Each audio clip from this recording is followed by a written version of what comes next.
All right. Us. Stop it. What? Stop that. All right. What?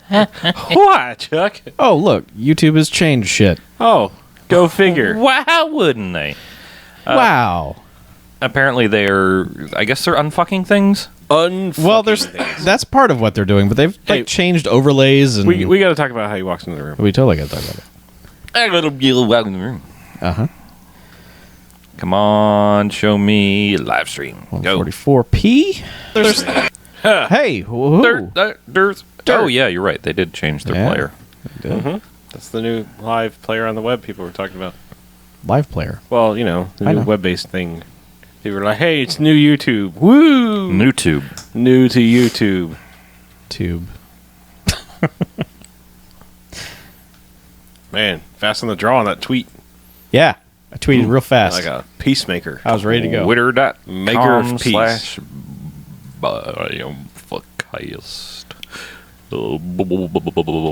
BMFcast. BMFcast. BMFcast.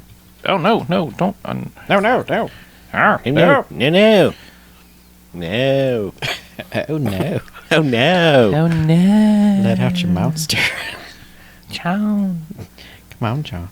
Come on. Hey, we don't talk about Aloha, BJ. It's Cameron Crowe being racist. Oh, right. I, He doesn't know. you don't know? All right. What? It's all right. Yeah. You didn't know. What? It's okay. Emma Stone's supposed to be Asian. Yes, She's not. That Emma Stone. What the fuck are you talking about? There's a movie called Aloha, Okay. and in it, Emma Stone's supposed to play an Asian lady. Bad choice. You typed your first chat thing was Aloha. Yes, that is. If you translate aloha from Hawaiian to Hawaii. to Hawaiian. English, Oh, my- I was not aware. it means so weird. hello. Oh, Hawaii. maybe also like goodbye. Yeah. How you my doing God. here? I don't know. Aloha. What? Oh, my God. Hey, we're on the internet. Oh. Welcome, everybody. Hey, Aloha. everyone. Welcome to our stupidity. shenanigans. Hey, guys. I just each and every episode, I hope that the first 30 seconds will be the worst 30 seconds on YouTube history. That's what I go for every show. We did accomplish it one time. No. I mean, I think we can outdo that. I think we can now make worse 30 seconds than we have in the past. I believe in us. Every week I'm trying to make the worst 30 seconds. That's what I am trying to do. Poops. Poops. Yes. Poops. Poops. Poops. Imogen poops. Oh. Oh, emoji. Emoji poops. Emoji poops. All the poops. I've seen an emoji poop. Ew. It's smiling. It has little Poomoji. bugly eyes. Bugly eyes. Bugly eyes. Bugly eyes. Hey, your eyes are so bugly. You Italian because you got some bugly eyes. I'm going to try to put this on Facebook, but... Are you trying to type the poots emoji boots? Yep, typing emoji poots. You want me to? I can just copy and paste your tweet onto the face. Do you have it ready to go? No. Okay. Do you? No. No. I think so. Hang on.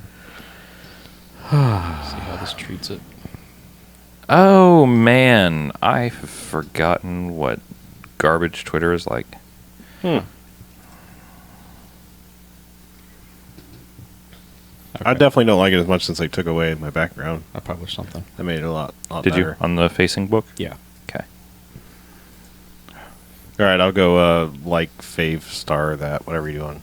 You should totally fave star it. Fave and on. Faving on. Face star. Face star. Yes, fave star. Reblink. I don't know what you do on Facebook. What? What did you say? Reblink it. I don't know what you do on Facebook. I assume it's all facial emotions. Yes. I don't know what you do Face. on Facebook. Face. I got it. Yeah. I get Get you. it? You're Get Yeah, it? I don't know what happens on there. More like... Face. Yeah, told you. Oh, yeah. Look at this crowd in the chat, everybody. Woo. So many people. Man, what are we up against tonight? What's happening? I don't know. Anything else? There's television. There we go. Is there like a rocket launch or something? Yeah, there might be a rocket launch. And a blue moon. We're going to launch a rocket into the blue moon? Yes. That's what I hear about NASA these days. All right. It's you can take out that blue moon. Yeah, blue moon. I don't know what world you live in, but I'm glad I'm not in it. Blue moon. It's blue moon, man. Take that shit out. Blue moon. It's not here every day. Nah. You know, fuck it up while you can. Yeah. What? Yeah, it's a different moon, Chuck. I don't know if you're aware. Every once in a while, this other moon just comes and goes, "Hey, I'm the moon." And we're like, "No, you're not." Yeah, I was not aware of that. Yeah. I didn't know that happened. That's what happens. Huh. You should get better at science. I totally should. I'm so bad at science. Hey, guys. Hey, Did you know that BMFcast is live on YouTube? Yes, we are excited. So, yeah, we're going to talk about a movie. I think that's what we do in the first half. Sure. Good bad For movies. the first half. Enjoyable bad movies. One for jocks and Roman jocks. Hey, Robodocs. Man, bad movies doesn't stay away. Negative sides go 5 bags in a douchebag. Twilight. Yeah, that's us. So, plot summary. Here's a person in the chat. Hello. Let's greet everyone individually in the chat. Hello, new person in chat. Greetings. Greetings and welcome to this slightly behind the actual real-time chat that you're having with us. We're on a time delay of indeterminate amount. Just long enough to go, hey, we're here. And you can hear us in a few minutes. Hey, it's an actual person. Actual that intentionally came to see us. Oh, what? Wait, you're here on purpose? Unlike an accidental weirdo. That is good news. That's pretty much us. That's the history of us. No, we're weirdos on purpose. No, we accidentally. Just boo. Oof. What? Here they come. Here's all the people. Here. Yeah. Oh, no, let me forget. Second half, we got to bring a thing in with Reed and demonstrate. What? We have physical parchment mail. Oh, we got mail? Yes, mail. Wow. I never get the fucking mail call. Oh, didn't know there was supposed to be a mail call. I don't know. I didn't know when the Kurt package arrived. Oh, well, I wasn't going to tell anybody until they showed up. Yeah. I didn't know when it arrived either. It arrived before you got here. And then when you were here, all the stuff was laid out neatly for you. Yeah. I like the unpackaging sort of thing. Well, I had to unbox that one because it was very fucked up looking. Okay. Right. The box was soaking wet and it was very fucked up looking. Okay. A cat had eaten the package and digested it and shat it out. I got it. That's why it's so good. So we had double Stronger. cat poop coffee. Yeah. Inside and Yeah. out. All the cat poop. Cat poop. By the way, anyone that wants to buy some cat poop coffee, I'm trying to teach my cat to eat coffee beans. You have to have the cat eat the coffee cherries. Oh, okay. Well, Oh.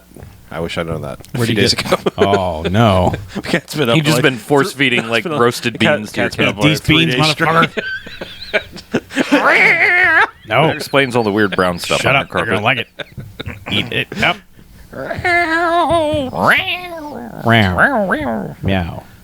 And such. I'm kidding. I didn't force feed any coffee to my cat. Oh, okay. That's good. She ate it voluntarily. Oh, okay. She was just like, She was part of my get rich scheme, Yeah. right from the start. I just she was like, dude, I'm in. yeah, solely in. Where's the They beans? pay what? Get me that coffee. Pour that shit into my mouth right now. Yeah. Let's do this.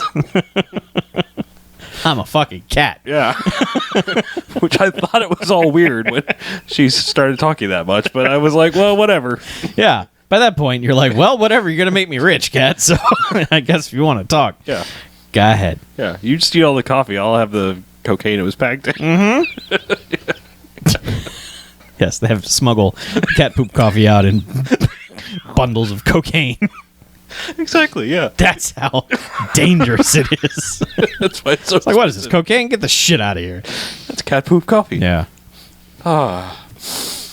Hey, we should do a podcast. Let's do a proper cast No. instead of these crazy shenanigans Right. that are only available to our Patreon subscribers. Yes, which we don't have. So you guys will do.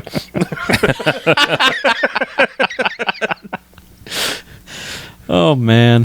We have fun Should here. we hit the timer or something? Oh, the timer. Okay.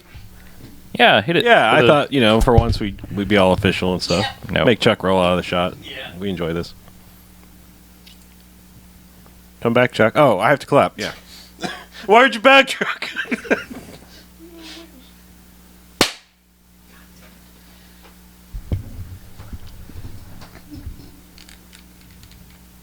All right, and welcome to the BMFcast. Hey, BMFcast. BMFcast. Hey. Episode 285. That is a number higher than I can count. So I'm Harlow. I'm BJ. And I'm Chuck. And Mackie's on assignment this week. Yes. He is. So we watched a movie. We watched a movie. Yeah, we just tried a new thing while he Yeah. wasn't here. Yeah. Just thought it'd be see how it worked out. Bad Okay. idea.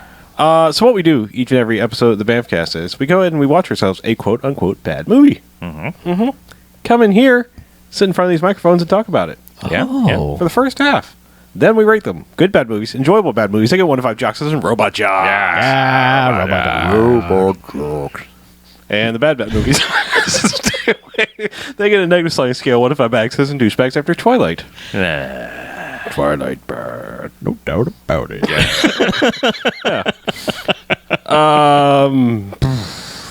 Yeah, Right. 1990s, the just Peacemaker. I keep wanting to say the Peacemaker. No. Just 1990s, Peacemaker. Peacemaker. That's what we watched. Peacemaker. It's got Robert Forster and Robert DeVee, BMFcast alum Robert DeVee. some people. Yeah. That lady is a BMFcast alum. Hillary Shepard. Yeah.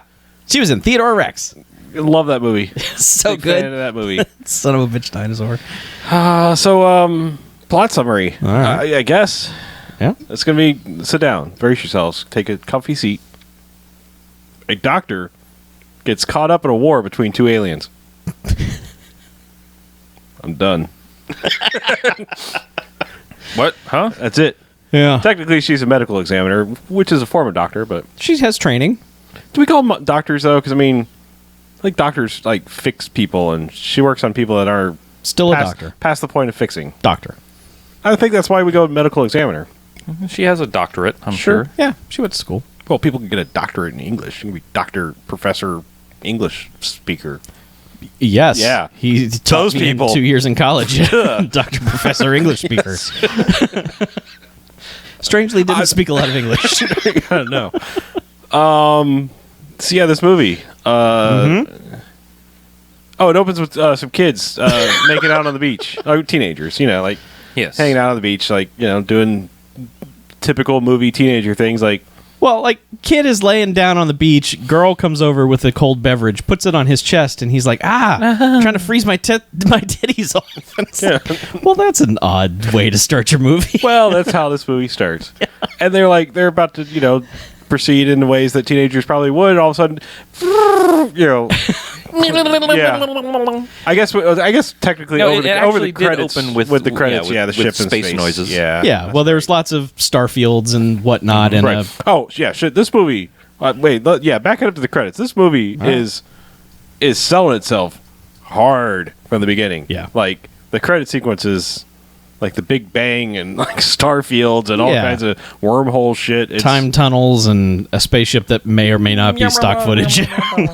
But it's headed towards Earth. That's the important thing. We find that out later in the credits. Yes. In the third act Towards of the credits. yes, in the Right. final act of the credits. right. Act 3. They're trying of really the hard in credits. these credits to make this fucking thing exciting. Oh, music guys, like, get your fucking blood boiling because this is going to be awesome. And the surfer kids are at the beach and like that they are looking at this thing crash into the water, and then they drop like a big ball or something in the ocean. Oh, that's an explosion. Okay. Yeah. They They set had off- a big explosion budget in this movie. All right. Well, they make it seem like something just crashed in the ocean, and surfer guys like, I'm going to go check that out. I'm going directly into the water It's after probably that. an airplane. Yeah. He grabs his Probably board. not going to kill me. He grabs his board, runs out towards not. it, and he's like the whole time telling her, like, call the police. Call the police, yeah. And she steadfastly refuses to do this. She just won't. Like, she takes a couple steps back, like she's going to, and then she's like, She is understandably afraid. sure. But she approaches the shore to try to find her boyfriend because for some reason now he's not responding to her, and all of a sudden, just shadowy figure just goes blink, pops up right in front of her. She screams. Yes. Boyfriend runs away or swims back in. Is Yeah. like, and she's just sitting there like, what was it? Some guy. Yeah. Okay, what do you look like? I don't know. I don't Let's know. get out of here. I don't want to talk about it anymore. I'm sad. And we're done with them. Yes, they're. Because now, all right, so alien dude that's just come up on land is now basically almost immediately trying to procure a weapon. Like he goes find some cops outside of a donut shop. Yeah. I mean, he listened to the song, he knew where to find them. Yep. And he's like busts the window, is about to grab a shotgun, and then click, don't move. And one cop had already started walking outside and caught him essentially. And he basically just goes, hi-ya, and like just flings this cop like 20 feet backwards, or like 10 feet up in the air and 20 feet backwards. Into a windshield. Yeah. Yeah. And the other cops are like, oh, what? Oh, shit. Yeah. They all run out, and then it's cop chasing mayhem, just chasing this dude around through like alleys and bombed out buildings and all these terrible places. And Yeah, I mean, it's kind of beat for beat the Kyle Reese thing in Terminator. Yeah. I mean, it's just like, who is this? What's going on? And immediately action sequence. yes. You know, of kind of sort of clumsy action. I mean, it's mostly running through places, and It's dark. You can't really see a lot of what's going on. I mean, they do a little bit more. Like, there's a few more cop cars actually than Terminator, which is funny. But Yeah. I mean, like, there's a few more cop cars that corner him, and he breaks a few more things, like busts into a couple windows and stuff. Yeah, this movie had a good window-shattering Yeah. budget. But this one, he goes full bore. Like, they kind of catch him in an alley, and he goes full bore running into this doorway. Oh, God. And this is the first of many like fake doors that were supposed to explode. Yeah, it looked like there was like a jump down, like a 3-foot jump down, and then the Right. door. And so he sort of jumps down and starts to like crumple into the door, is what it looks like. Doesn't- But Well, like the door was supposed to just split in like three parts. The Yeah. door is supposed to come apart. It doesn't. No. And so he No. kind of bounces back and then just sort of rips the rest of the stuff that was supposed to break away and then goes through the door. And he runs through this building for a while, and that's when he encounters like I think the movie credits them as junkies who are just sitting in a room playing cards. And it's like, hey, what are you doing here? And then off screen, you just see like one of the cops slinking down the hall, and you just punch, and then dudes go flying out through walls and What's such. great is like, I mean, you know, obviously this is many years before, but this is like the same shot that happens in the Netflix Daredevil series. There's like almost an identical shot to this where it's like you're watching the action from outside, and all of a sudden, guy comes flying through a door and just like lands on the door, and it breaks like awkwardly too. You know, Okay. it's just funny. It's like I was like, oh hey, I remember that shot. Yeah, but he gets out of there, gets back down to the alley somewhere, and like cops kind of corner him a little bit and just start pumping lead into him. Yep. There's one like he takes one flying leap over like a trash can that's just like super like reverse Greg Louganis over the just triple Lutzy, you know, all that just flips and shit right over the Reverse Greg Louganis triple Lutzy. yeah, all the, you know, the famous Making sure I heard Yeah. you right. Into a big flip, Yes. flat side, yes. Yeah. 240 fakey inside Audi. into a triple Lindy. Yeah. Right. Ah. Yeah. That one I know. Yes. And cops give chase, and then they all basically corner him and just unload into the guy. It's Right. like, Yeah, he's down. yeah. And they're like, check under his clothes. And they're like, why? See if he's got a Superman suit on. I think we just killed Clark Kent. Yeah, so it's just Take more his or less- clothes off. Let us see if he's wearing Superman Yeah. undies underwear. Right. Because they're Something like that. Because basically Yeah, he it's- took a lot of bullets. Right. So, And they're demanding that they take his clothes off. yes. Yeah. Just a little awkward. Yeah, he's super dead. Yeah. Or so he thinks. Well, Super is he? Well, he goes to the morgue. And that's He does, yes. Like you do when you're dead. And that's where we meet Dory, Yes. the medical examiner. Right. And she's working with Doc, so credited in the credits as Doc. Yes. Doc.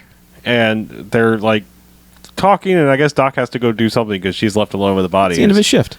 Okay, all right. Doc's time to go. All right. She works Gotta the go night work shift. on living people. Yeah. Yes. Doc. But yeah, she's like, all right, you know, doing the recording and like, oh, all this stuff, and like his body starts glowing. Basically, it's like parts of his body start glowing. She's like, huh? And all of a sudden, he just like wakes up and like grabs her around the throat. Is like, shh. Yeah. And just kind of begins this weird, crazy kidnapping scene for a while because like he's laying there naked on the slab, to be examined. So like it kind of cuts away. They're in a car, get away in the car, kind of without any issue. I mean, basically, no. There's immediate. Is there an issue? Yeah, because there's a shot Forrester? when the the UFO crashes into the ocean of Robert Forster sitting up in bed. Right. Like what? And then the camera pans down to a giant gun. Yeah. And so that introduces Robert Forster for whatever reason. He basically has the .88 Magnum from Johnny Dangerous. Yes, exactly. Shoots through schools. And so Robert Forster appears on the roof of this parking garage that they are exiting.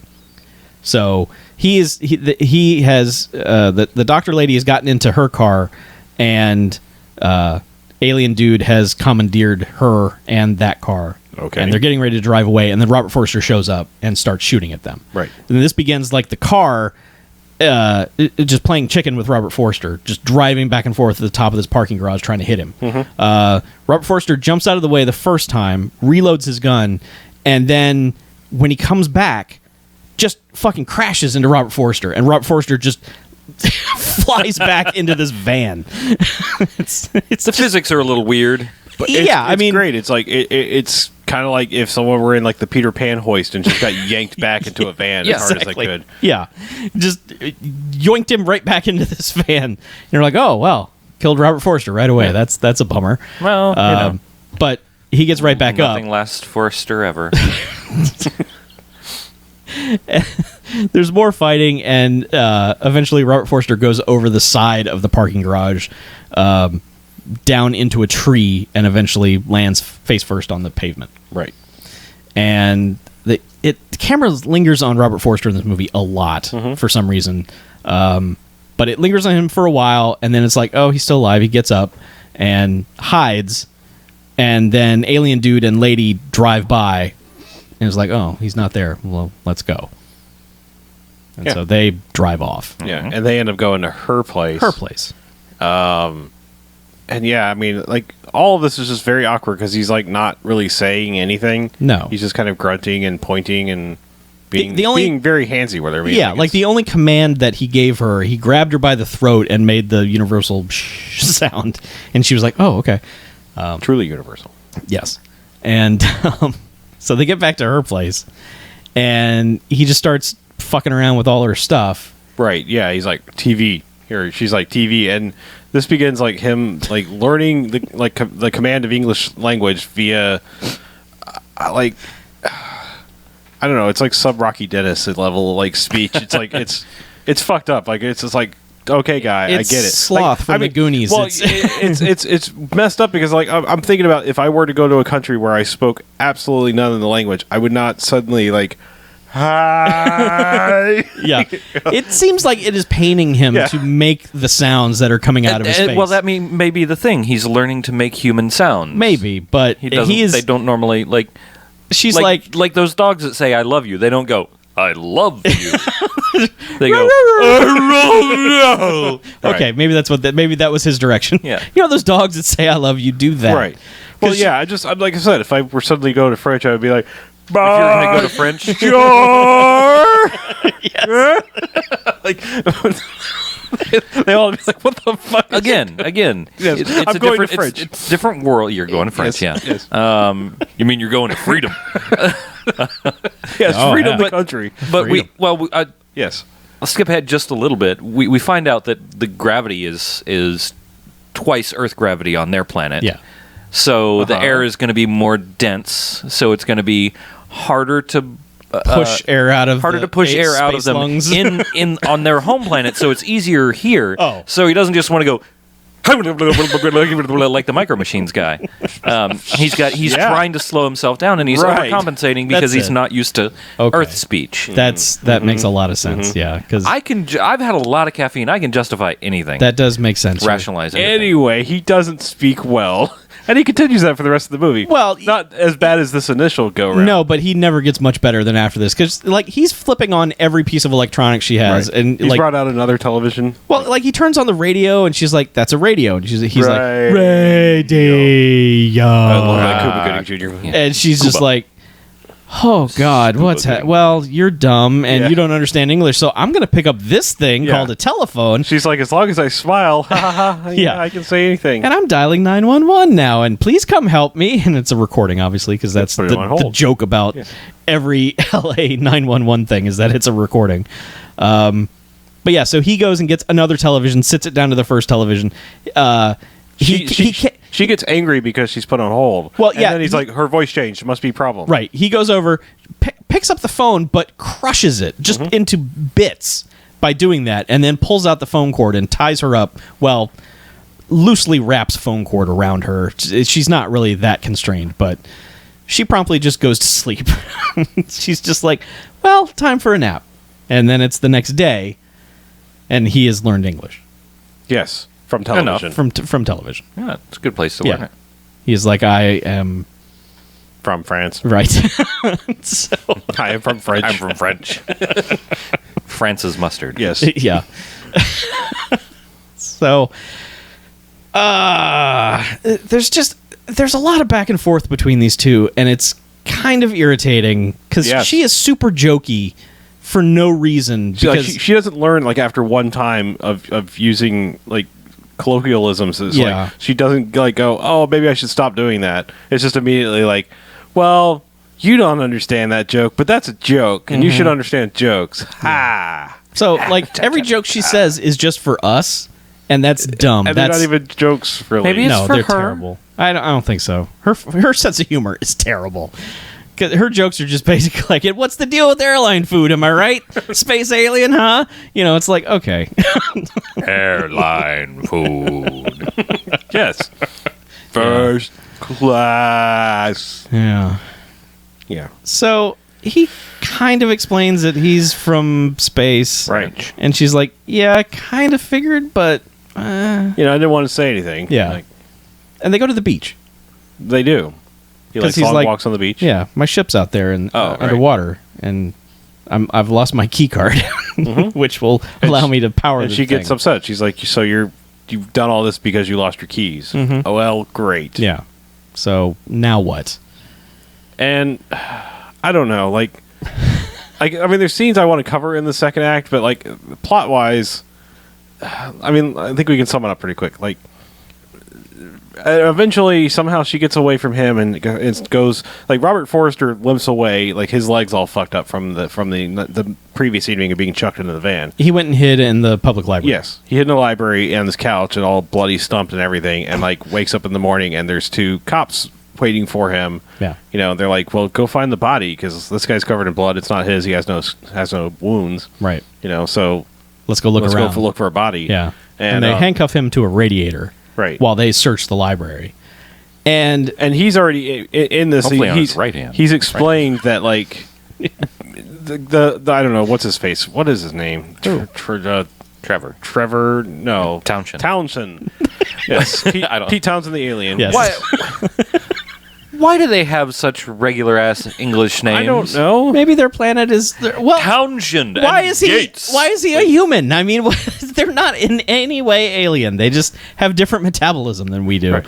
But he basically somewhere in the night explained we can, like, the only thing it'll kill is like a headshot, essentially, like Highlander rules. Yeah, like anything else we can regenerate. Yeah. Can't you guys do that? And she's like, no. Yeah, and it's really dumb that this is explained so early in the movie because no one learns from it. Right. Because he's immediately like, you got to shoot us in the brain. That's basically what kills us. And she's like, oh, that's nice. But now that we know that his leg is healed and that he's cuffed to this radiator and he starts pulling against the handcuffs, and we're kind of like, all right. Well, he starts vibrating. I mean, he is just like...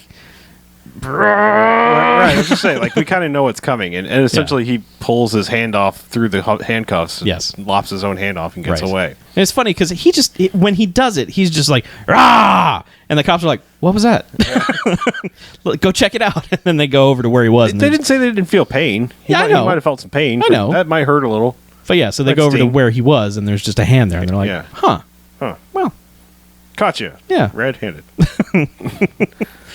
And then, like, Robert DeVee gets brought into this. Yeah, Robert DeVee's in this movie. Yeah, he's the and. He's basically, they call him because he always hits on the lady. He's friends with the lady. Yeah. Just keep swimming. He's always going to the morgue. to hit on her. Right. And talks to her at some point just over the phone. Yeah. Like I said, this whole second half, like, 'cause somehow he gets away from her and ends up she gets away from Doofus Alien and ends up going and hanging out with Robert Forster Alien for a little bit. And that's after all the insane stunts. Yeah. Okay. Car chase happens way before. I was just going to go over the whole plot of the second act because it's basically like this tennis match back and forth. We'll get there. I don't remember what the hell sets up the crazy stunt spectacular. Well, what happens is I don't remember a lot of the second act. Yeah. They all kind of converge over at her house for a bit, and there's some tussling. Like a little party.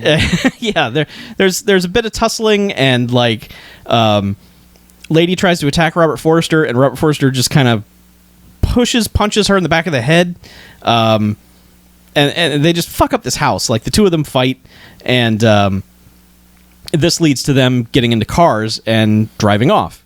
Now, the cops, like Robert DeVee, is come over to see what's going on, and just that leads to all the cops getting involved as well. Yes. So it's just instant car. Like, first it's a foot chase, and then they start stealing cars, and then it becomes a car chase. Right. And it is a stunt spectacular. It is. I mean, the car chase. It's a pretty impressive stunt spectacular. I think spectacular is even selling this a little short. It came out of nowhere. Perhaps. Yeah, it's stunt extravaganza. But like, Forster steals. He looks for a car to steal, and eventually like decides on this, like, Sanford and Son truck that he takes. And Robert DeVee is just in like a K car, and there's all these cop cars involved, and the other alien and the girl are in the convertible again. Sure. Okay. Is it later that there's a motorcycle thing involved? Oh no, that alien gets on the motorcycle during this. Like, the girl gets left out of this chase because he. Halfway through this, they kind of run into a guy on a motorcycle, and dude's just like, "I'm going to take your motorcycle now." Right. And that becomes part of the chase. Yeah, because essentially, like, I don't know at what point it's happening, but they're going through the city, and there's this point where a semi truck like kind of sort of jackknifes, and Robert Forster like drives around it just kind of normal, and dude does this like power slide underneath of it, and like stands the bike up immediately and takes off. Keeps going, yeah. But then there's just this like there's multiple random points of this where there's just the obvious car ramps. Sure. The Knight Rider Dukes of Hazzard. That's obviously a car ramp behind there because a cop car will hit it and launch and usually explode midair. Well, there's always a specific. These cars don't explode though. A couple do. Yeah. Okay. Okay, but like there's always these conveniently placed construction sites where it's like a mound of dirt and one Bob's barricade, and one Bob's barricade and a cone, and they aim right for it, and that's usually what ends up police cars going over. But there's one where like I think it's the one where how does it happen? Like, there's two cop cars. Oh, that's even later because there's another one where like they jump over something with the bike and then like land at the top of this hill, and then all of a sudden that truck that Robert Forster is driving is just fucking launches over this hill, like the most insane jump ever. That like over a person, over real people, like obvious people. Like, it's like that they are moving, they are people. That is frightening. I mean, he tried to punch him with that truck, and it's one of those where the shot is quiet and you just see a hill and you just see the guy. And then all of a sudden, just out of nowhere, 100 miles an hour truck just flying at you. It's pretty fantastic. It's great. But then it's not over because there's another point where he rides the dirt bike up alongside the truck and like kind of latches onto the side body, but then like has this like the most horrible time trying to pull himself up into this truck. He can't get in for a while. It's kind of amazing. Like, it only finally happens when this other car hits him from the side and basically gives him the counterweight to just like flip over. Right. And so like he's riding in the back of the truck, but then like these two cop cars kind of like try to do the pit maneuver, like the roadblock thing. Yeah. And I don't know exactly front end to front end what happens, but those cars just go. Yeah. They just get flipped all out of crazy. The implication is that he rammed his way through, but they just really just yanked those cars out of the way. It's kind of insane how much they fly back. Yeah. And one of them like rolls over. Oh yeah. Which is like. Ooh. Yeah, I mean the force that they used to pull those things back was stronger than what would have happened if the truck had hit him. But it's still, honestly, stunts are happening. I almost wonder if those weren't just like shells of cars So like just a frame and bodywork and Pretty no much, 'cause that- seats or anything, because they go flying. Yeah. and it takes a lot of force to move. I think they just crash through the shells of cars. Yeah, because like one of the cop cars that flips over and lands like immediately crumples. It's just like no, Right. that car, forget it. Yeah. But eventually the scene ends where they're both in this, like he's riding in the back of the truck, or no, he actually punches his way into the truck. Right, which is the second Oh, time that's- he has punched through a window in this scene. Right. Because when the chase starts and Robert DeVee is about to get out of his car and Right. get him, he just fucking punches through the driver's side Right. window and through the window punches Robert DeVee. Yep. That's when Robert DeVee's like, "Fuck this! I am gonna murder these guys." Yeah, that's what actually caused them to hit the two cop cars, is they were fighting over the Yeah. wheel. But like they go through the cop cars, and then eventually like there's just this shack. There's a construction site shack that they hit, and of course that's where all of the gasoline and dynamite is kept. Yes. Because Like you do. Napalm, yeah, nitroglycerin. because it's the like 3 or 4 stage explosion after they hit this thing. And, Yes, the explosion explodes at one point. Yeah. I mean, there's, So I mean, this whole scene is just like right out of our textbook of like this is what you do. yeah, Like there's a stuntman that almost gets fucking eaten. Like there's this barricade that Oh, they take God. out that this Yeah. stuntman just like because they're supposed to be like a construction worker. They're flagging him down. Like, no, but man, they go through that barricade. That dude, he gets hit with the barricade. yes, yeah, Pretty bad. yeah. All the stunts happen in Yeah. the scene. All of them. So that was good. Yes, it was. I don't remember. Then it's. I mean, I wasn't trying to do like would we count punching through car windows as a defenestration? I guess whole body gets to go through, not just a punching. right, but there's been at least It's 3 a of those so minifenestration. far. Yeah. there. A ministration. Yeah, No, I mean, no, minifenestration. We're going to make sure that minifenestration. we're not going to. Okay. There's been at least 3 of those so Yes. far. Usually self. Several have been deforestations. Yes. Right. Yeah, just if there's a window and if these guys are in the scene, one of them's going out that Right. window. But yeah, I mean, I don't know. Robert Forster's stunt double was a trooper. He went through a lot of windows. Yeah, he sure did. So after the whole car chase, it's basically take the lady to the police station to get her statement in a room full of 10 cops. That are all being assholes to her. Yeah, they're all just because she explains the thing, which is just basically like he's an alien and he's here for his keys to his spaceship, which is buried underwater. Yeah, and also Robert he's DeVee, a space cop, and the other guy's a space criminal. yeah, and Robert DeVee's just like, Christ, what? You don't believe this, do you? It's just constantly just like, come on, lady, you're a doctor. But Why? then he'll finally like kind of snap and say something quippy, and there's this guy smoking on a pipe in the back of the room. He's just like, "Good one, Sarge. That was a good one." They cut to him and everything. They give him they framed him specifically so that he could say, "Yeah, it's a good one, Chief." But like he says it like twice in the scene, and finally she's just like, "You, Yeah. like you little asshole. Yeah. What's your name?" And he's like, "Oh, that's why they call you. What was it, like Eager or something like that, or Yeah. something." His name- Eager or Rieger. Rieger, yeah. Rieger, yeah. Yeah. You know the difference between. Well, this is one of the finally times she actually almost tells a joke. Brown So nose in her yeah, shithead. Yeah, it's like Depth perception. Yeah.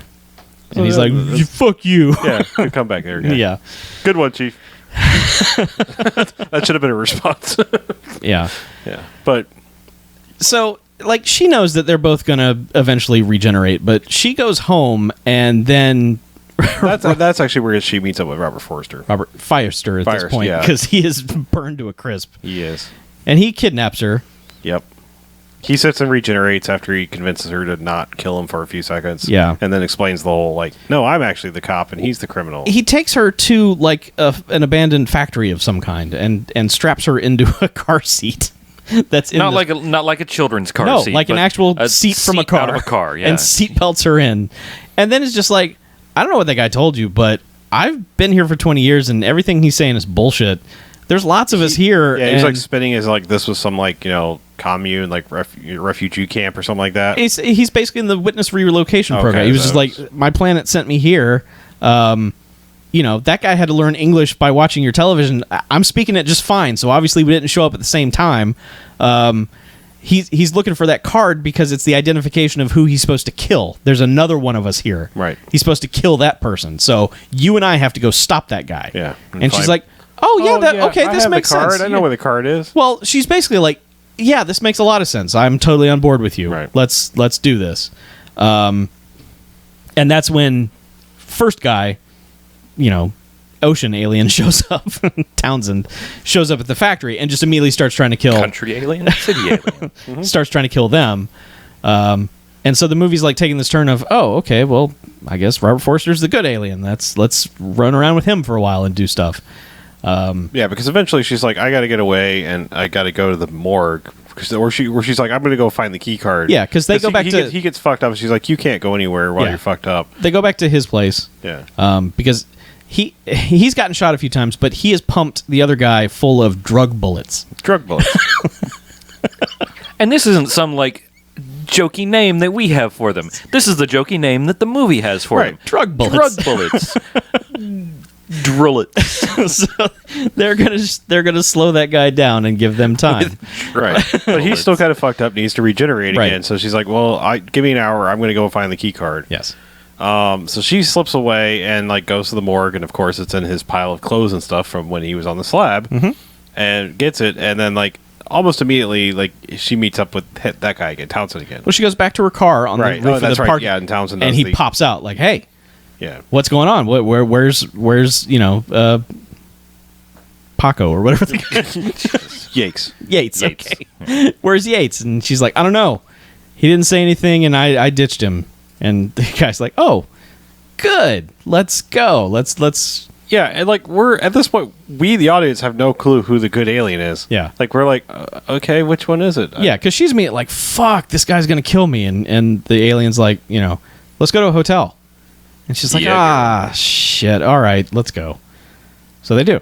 Go to a hotel, and is this where sexy time happens? Yeah, because what happened? Like something happens where she's like suddenly like, I trust you completely again now. They kind of fight for a while, and then dude spins puts her up against the wall. He gives her a bit of information. He spins it like, we both went through a black hole time displacement thing, Bob, and does she see the newspaper? Is that what it does? Where she's like, she does see the newspaper. Well, he was in the library. That's how he learned how to talk.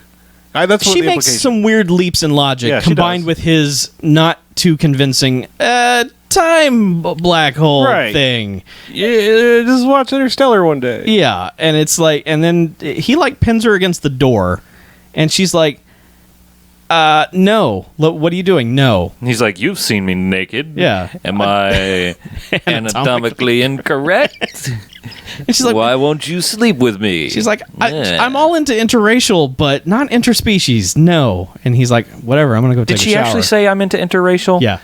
Because there's a problem with this movie for me, and that is like, I just zoned out like a bazillion times. Like, I didn't take a nap. The dialogue scenes are very quiet. It just really went white noise. Yeah, it's strange how high the action scenes are and how low the dialogue. If it wasn't action, it was just white noise to me during this movie. Well, but yeah, because her voice is grating. They don't immediately have sexy time. He's trying to have sexy time. She's like, "Well, you're an alien, plus you're a cop, and I was married to a cop, and no." Yeah, her main argument is that because they've both told her that they're peacemakers. Right. They've both said that to her, and she now believes that this guy's the peacemaker and Robert Forster's a bad alien. Well, she doesn't yet. I think she's still kind of on the fence about this guy, but she walks outside, sees the newspaper headline of like robber loses hand in library or whatever it was, leaves hand behind. Thief leaves hand in library. And headline of the LA Times. Wait, he was in a library, and that's how he could learn how to talk. Right. Okay, maybe he was telling the truth. Yeah. So she goes back and immediately, like, he's having a shower, and she's just like stripped down and sexy time. Yeah, let's do this. And it becomes this weird, like, just really weird lit sex scene that's like in like slow motion and then regular motion, and the regular motion comes out of nowhere. it's all slow and weird, and then all of a sudden it's just like bang, bang, just all of a sudden just they're going at it. And but it's also like, whoa, like it's also in a it goes from being in a bathroom and a shower to just being in a dark room with one spotlight. Right, it's weird. Yeah, they basically went to the in the skin set. Yeah.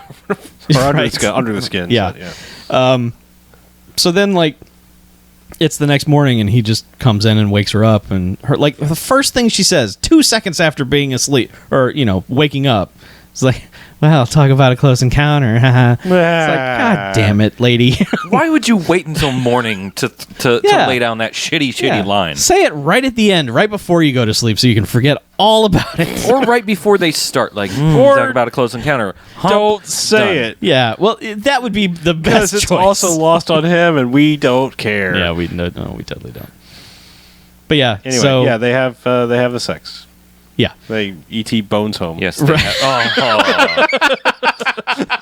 That's it. Wrap it up. No more jokes. We are fucking out of jokes. Yep. Sorry. But he's like, my clothes all have bullet holes in them from the fighting that I did. I saw a store down the street. Give that me sells- money for new clothes. And she's like, oh, wait, no, I have your key card. And he's like, really? What? I'll just hold on to that too, and I'll see you later. Yeah.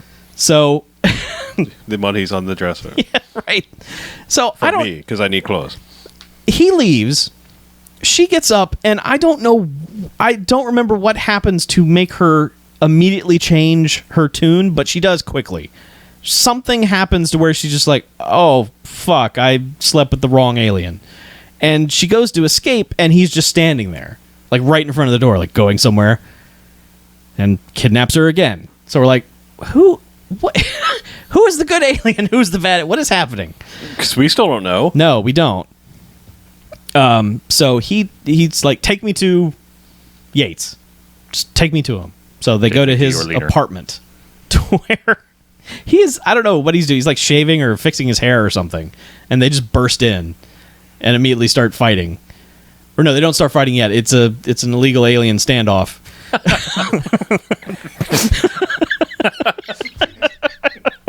Sorry. Have some sensitivity, Chuck. Jesus. Oh, sorry. I'll give you that. Thanks.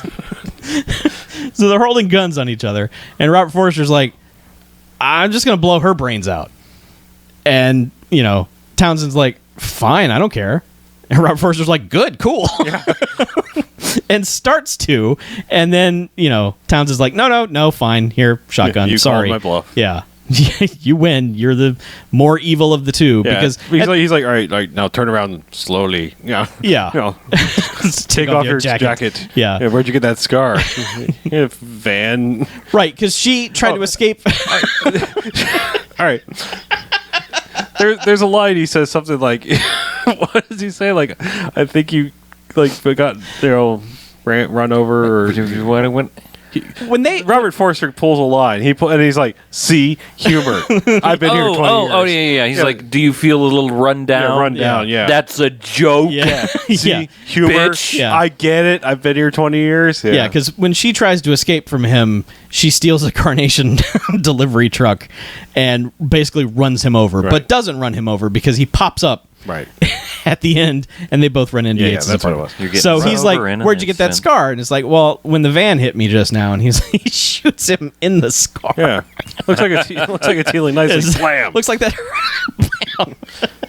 And then somehow this fight ends up on the fire escape, because they go out a window. Yeah, well, I'm pretty sure he throws Robert Forster's stunt double through another window. Yeah. And they all three end up out on this fire escape, and then Robert Forster proceeds to start kind of beat the shit out of our poor lady. Like, there's like 4 or 5 punches to the face and like a shotgun butt to the face too. Yeah, because Townsend is dangling over the side, right. So Lady has taken up the fight, and Forster's having none of that and just hits her like 4 or 5 times. Finally, with the butt of the shotgun to get her out of the fight, knocks her down. Right. How rude. So that the... She gets the shotgun. Yeah, and kind of... She shoots him in like the stomach again. Not everyone's getting shot in the stomach, and then that's when Guy comes over the railing with his gun, right, and just blam shoots a guy in the forehead. Right. He goes back into the sign of this building. Yeah, it's not a neon sign, but it's like a big light sign. One of those old, filled with explosive fluorescent tubes, because it sets off every Roman candle in the city. Well, yes, which have been precariously packed into a giant sign for some reason. It's just one real quick. This is just. I know it's how it happens. I know it's shitty New York or shitty LA. Shitty LA.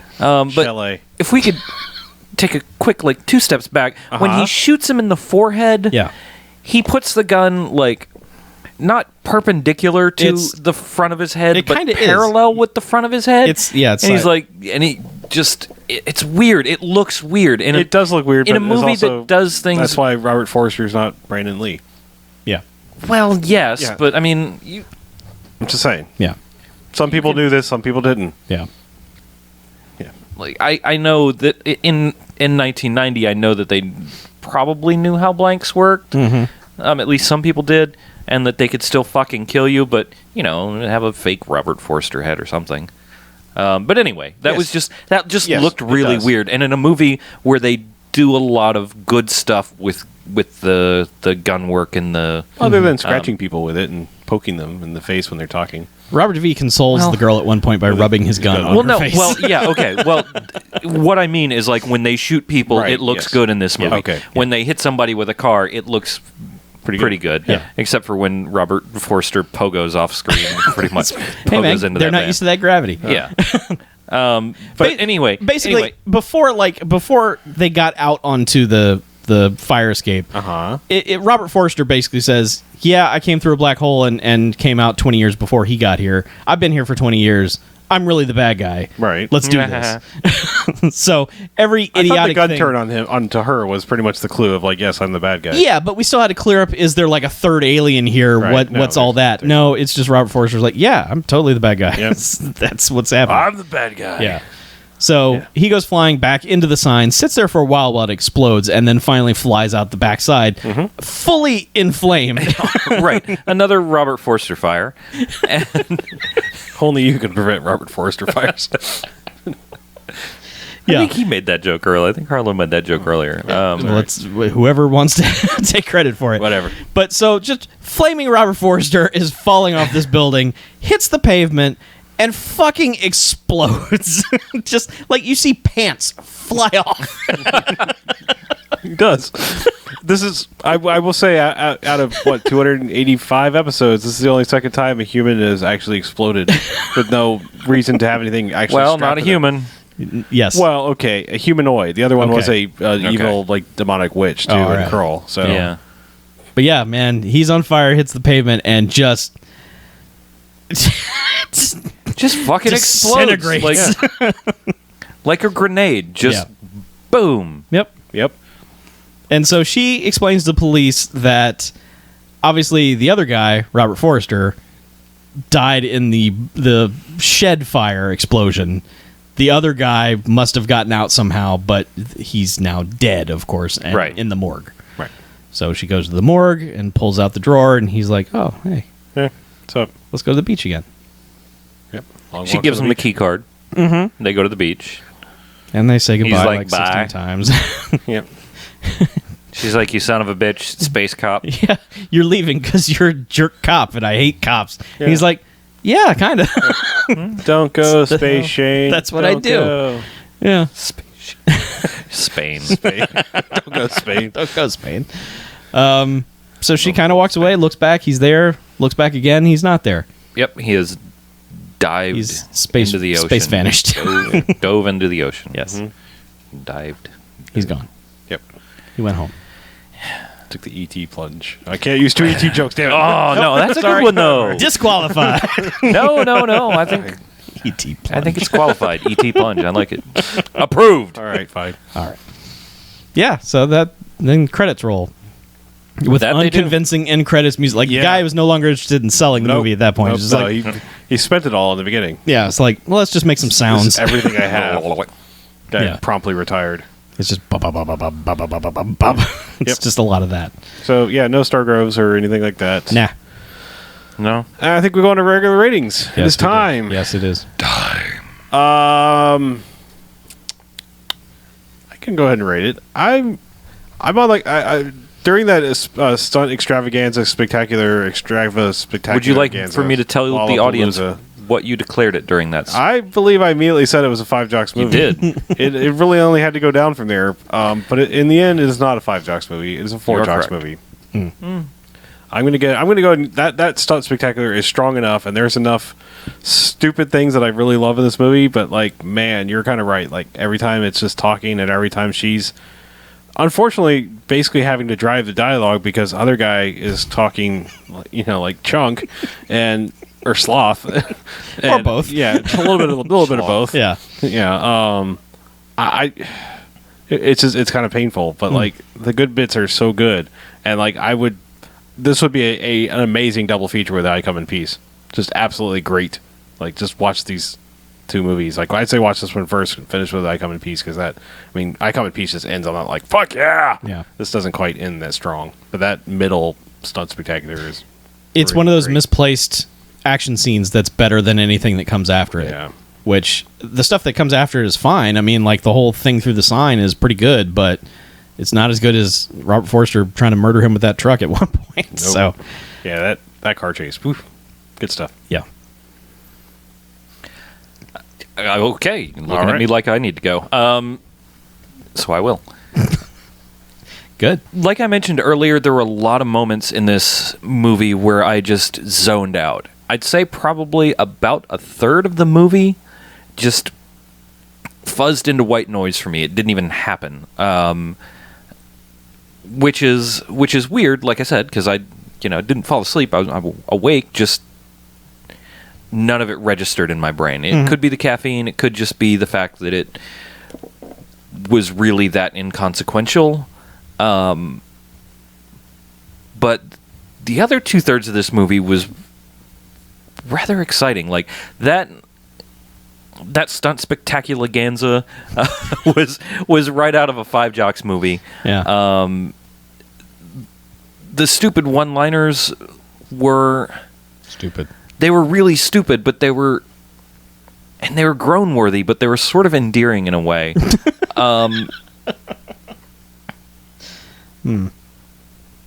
So it's weird. It's kind of a hard to place movie for me because, like I said, 1/3 of it didn't even happen. Like, does not matter at all. Right. But the parts that do matter are pretty good. So I don't know if I can give it a 4. Like, I'm trying to figure it out whether I'm at a 3 or a 4, and for the stunt spectacular-ganza, I'll go ahead and give it a 4. All right. But I reserve the right to revise, my rating at any time and knock it back down to a 3. I see. It's definitely something you should watch, though, and I agree with Harlow. If you hit this and then I Come in Peace, I think that's a good double feature. It's alien bounty hunters, right? Teamed up with a human, and this one's a little. It's got a little bit of a nicer twist to it. It's a mystery. You don't know who's the bad guy and who's not. So yeah. It's like the first 20 minutes of Terminator 2. Yeah. The year before Terminator 2. Right. So it's fun. So 4 jocks. A tentative 4 jocks. A tentative 4 jocks. All right. Fair enough. I am also going to give it 4 jocks, but I am firm on my 4 jocks. Nice firm. I like a good firm 4 jocks. I bet you do. I for all the reasons that we said, it's not a 5 jocks movie is true. It's like sometimes you just get to a scene of dialogue and you're just like, wow, this movie just completely screeched to a halt. This is like an entirely different movie. It's not in any way compelling, but it's remarkable how much of the action is on par with bigger budgeted movies from the time. Like, you look at this and Liberty and Bash, which is another movie that came out the same year, and one had absolutely no fucking idea what to do in terms of action, and this movie totally had a clue. Like, they're just like, employ a bunch of stuntmen and try to murder them, and people will love that.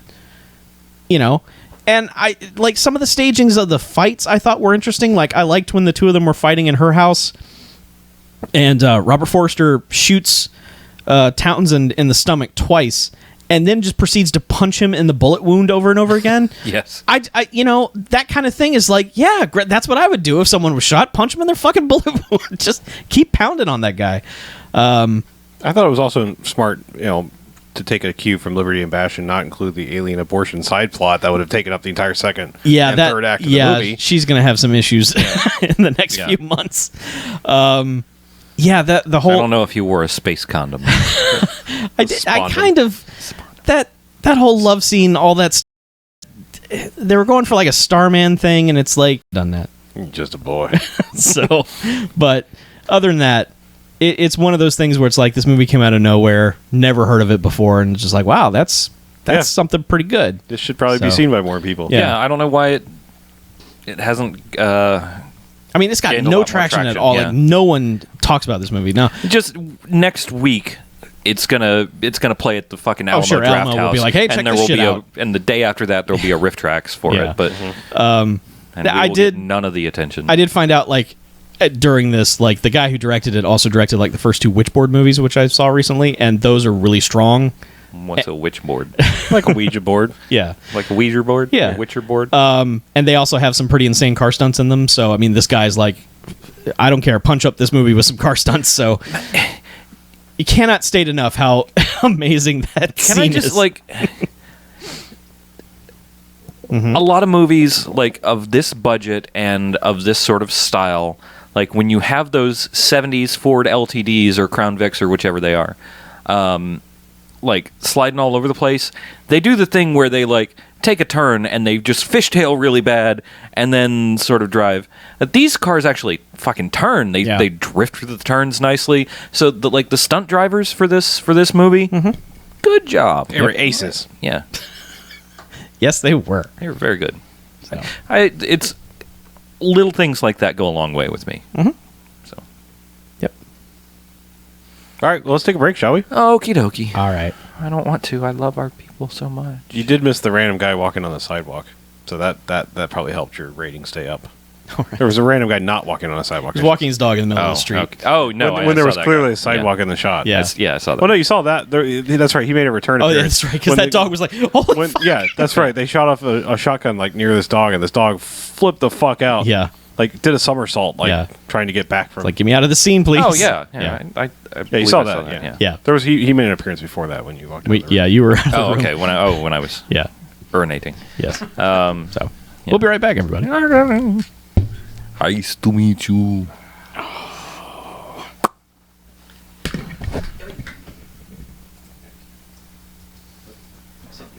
Oh, yoink!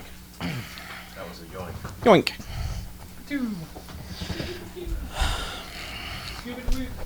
This movie's on YouTube. Look at this. I got my exploding kittens yesterday, and I'm really excited about it. Nobody will play with me because everyone sucks. Aw.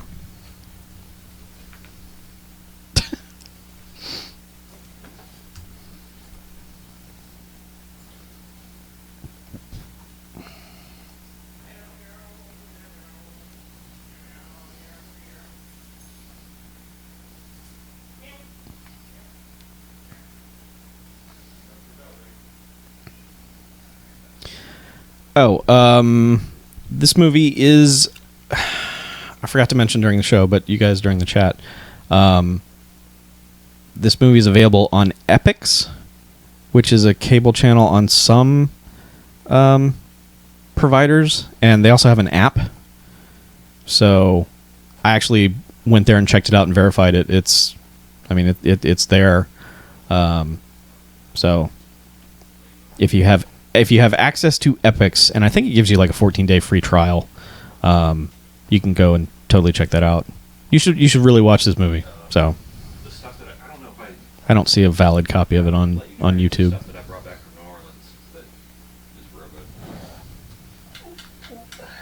And they have some new equipment. Have you heard about the temperature control stuff? I'll get some other point soon about these.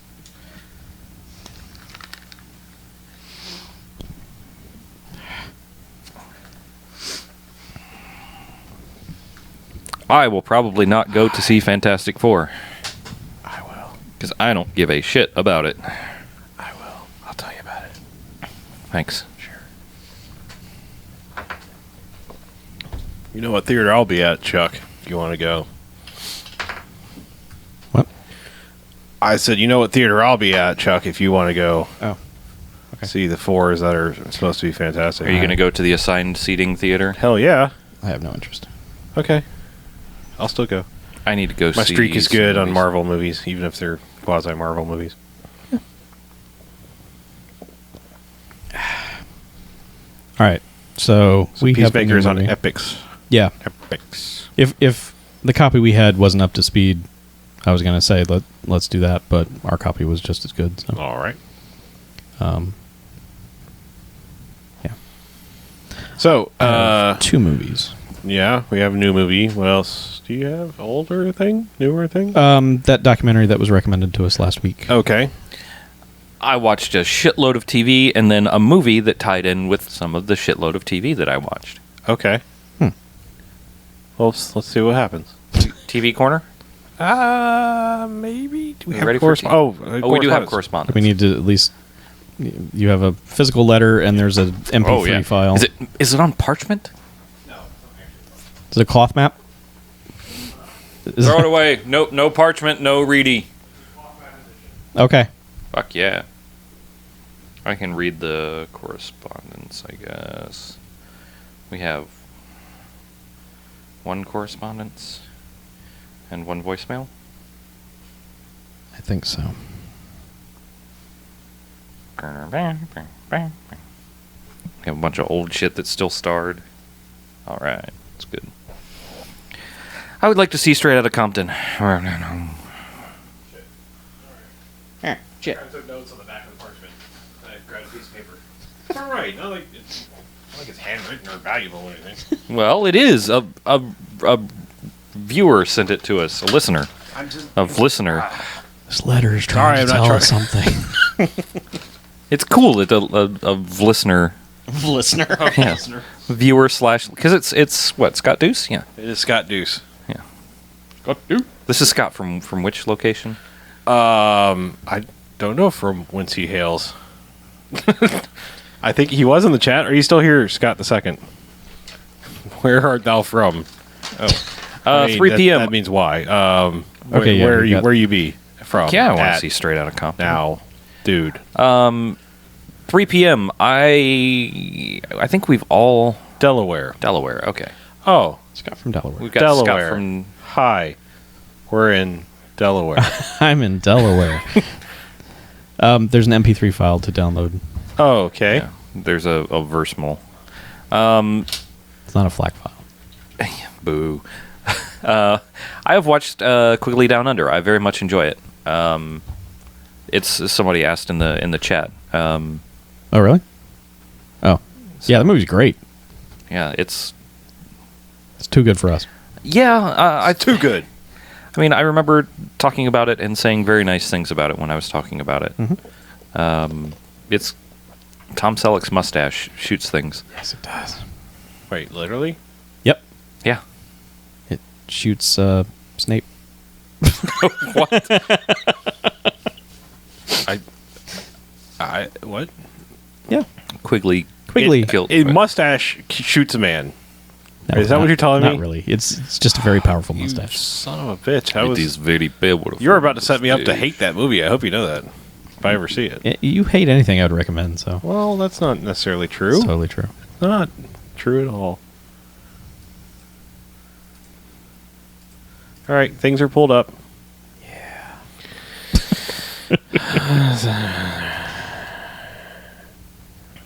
Are we ready? Are we going to do correspondence first, or are we going to do... No, we got important shit.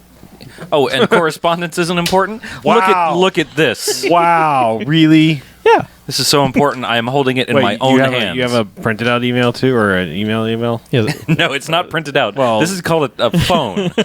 We have a printed email. Yes, that's right. Very good. We have a digital email.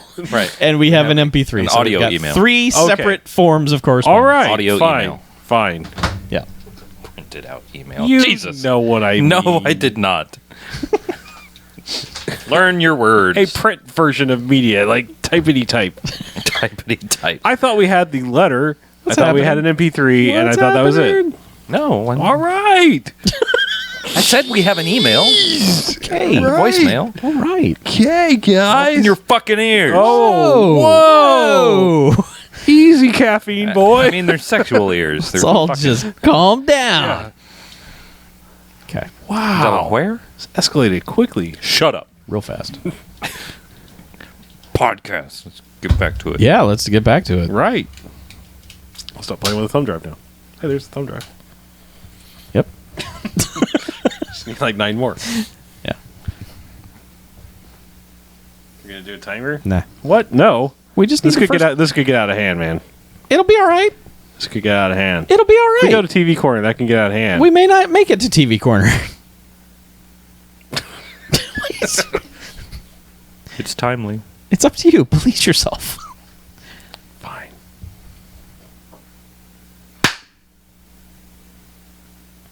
All right, welcome back. Hey, BMFcast. Second half. BMFcast. We're here for the second half. We Yeah. sure are. So let's talk about stuff. Who's got movies? I think Chuck and I saw a brand spanking new movie. Very see? newest movie. What'd you see? Movie. Mission Impossible Rogue Nation. Ooh, Rogue Nation. Yes. Yes. Rogue Nation. Starring the man who runs. Yes. Towards the camera. He does run a lot in Mission Impossible Rogue Nation. Always on the run. How was it? I enjoyed it. I thought Thanks. it was Moving pretty on. fantastic. I don't Yeah? think it's as good as 3. I thought in some ways it kind of aped 3. Like there's some stuff that really makes 3 really strong, and this movie kind of aped it a little bit. Not as good. Was it apes? No, there were no apes. Okay. But I don't know. It's I keep wanting to call that movie kind of quiet. Like its action scenes are set. All of the action scenes in that movie are incredibly well thought out. Like the amount of detail and thought that went into constructing those scenes is pretty smart. Yes. But several of them are in situations that are quiet, and it's interesting. They're not really like high octane action sequences. I mean, that's the thing. It's like, I feel like, Mission Impossible is very much now, since 3, has taken up the moniker of this is your American James Bond movies. Yes, and it's weird how much. Like, Bourne tried to, and I just think, I personally, I think like the whole green grass thing got a little too real. Like, Yeah. I mean, it fell into that realm of like, what some people complain about Batman. Like, it's too real. Like, okay, like I need some. Bond's supposed to be fun.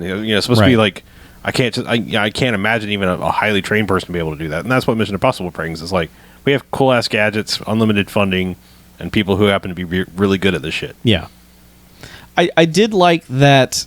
Unlike the recent James Bond movies, this movie will embrace its theme, and like when something cool happens, we'll play like the few notes of the Mission Impossible theme. Right. Unlike the Bond series, which for some reason just will refuse to acknowledge that it has the coolest music ever. Aren't they starting to do that again? Didn't they do it? They did a little bit of it in Skyfall, but not enough. This movie is just like Tom Cruise does something cool, and hit them Mission Impossible notes like you just picked up a gadget in a Mission Impossible game. This is the best thing about those Bond games. Yeah.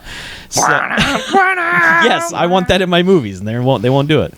But that's what I'm saying. Is I feel like Mission Impossible, that series took the reins where Bourne kind of failed. Also, Bourne was always about like kind of his personal struggle. He wasn't generally overcoming some nationwide or global domination plot or something. Right. Whereas Mission Impossible was all about that. Mm-hmm. So, no, Yeah. I've enjoyed the series for the most part. I like looking at Tom Cruise in these things. I like watching like He's a what handsome man. stunts that man is doing and how he should really be old by now and why isn't he. I spent a lot of time just studying his face. Like, why is your face not aging? What's happening? Is it Thetan or Thetan? Either one. That's why. Okay, That's why he's not aging. Flowing through him. Yeah. Yeah, I mean, it's all very kind of credible, the things that are happening, as incredible as they are. I think the action is better than the story. I think the story is kind of like, what is... it's kind of like, yeah, okay. All right, yeah. I thought the bad guy was very capable, and I love the comeuppance the guy gets by the end. Yes. And I also love the fact, like, all right, so unfortunately, I'm going to transcend a little bit of talk about this movie into my next one, so feel free. They're interchangeable, but okay. One of the other things I watched is I went back, because I remember all the Mission Impossibles very well, except for 2. Mm-hmm. I just remember I always hated 2. I give 2 a chance every once in a while, and I always fucking hate it. Yeah. And now, I finally, like, directly coming off of Rogue Nation, I can confirm 100% why I hate that movie. Okay. Number one, it's just why it suddenly became a Michael Bay, John Woo action movie makes no fucking sense.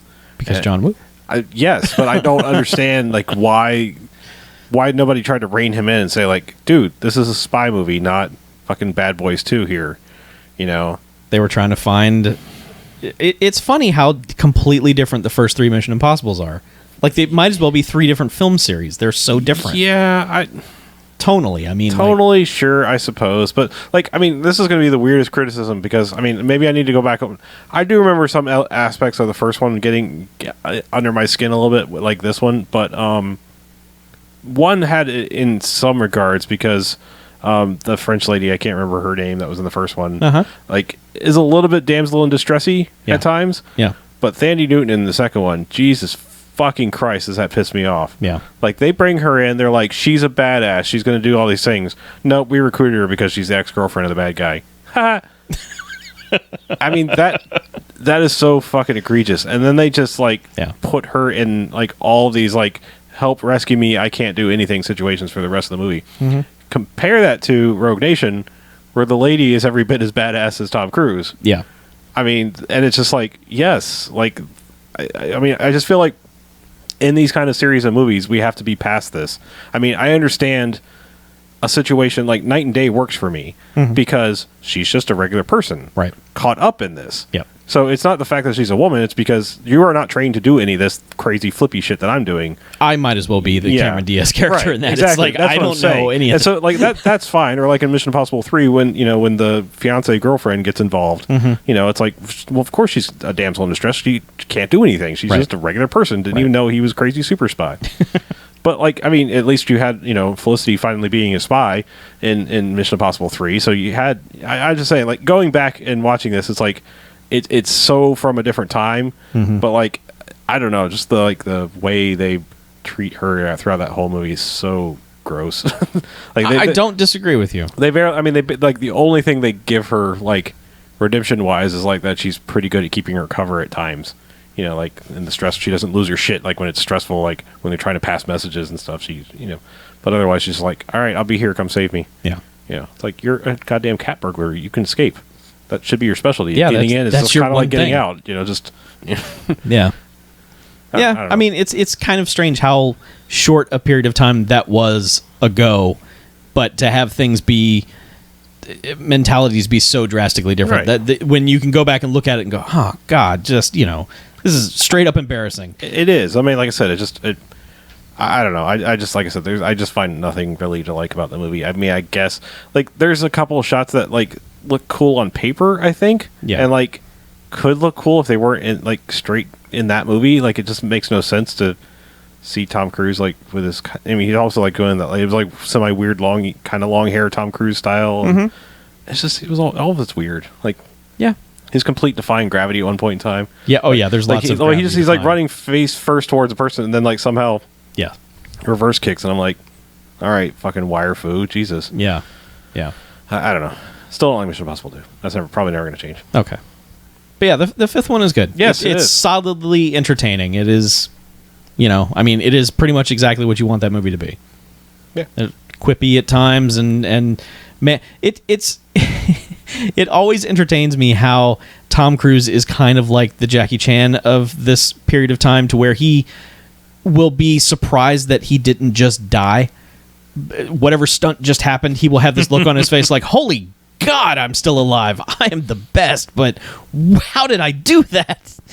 He constantly has this look of like almost falling out of a 20-story building and just being like, oh, wow, I should really slow down. But nah, let's...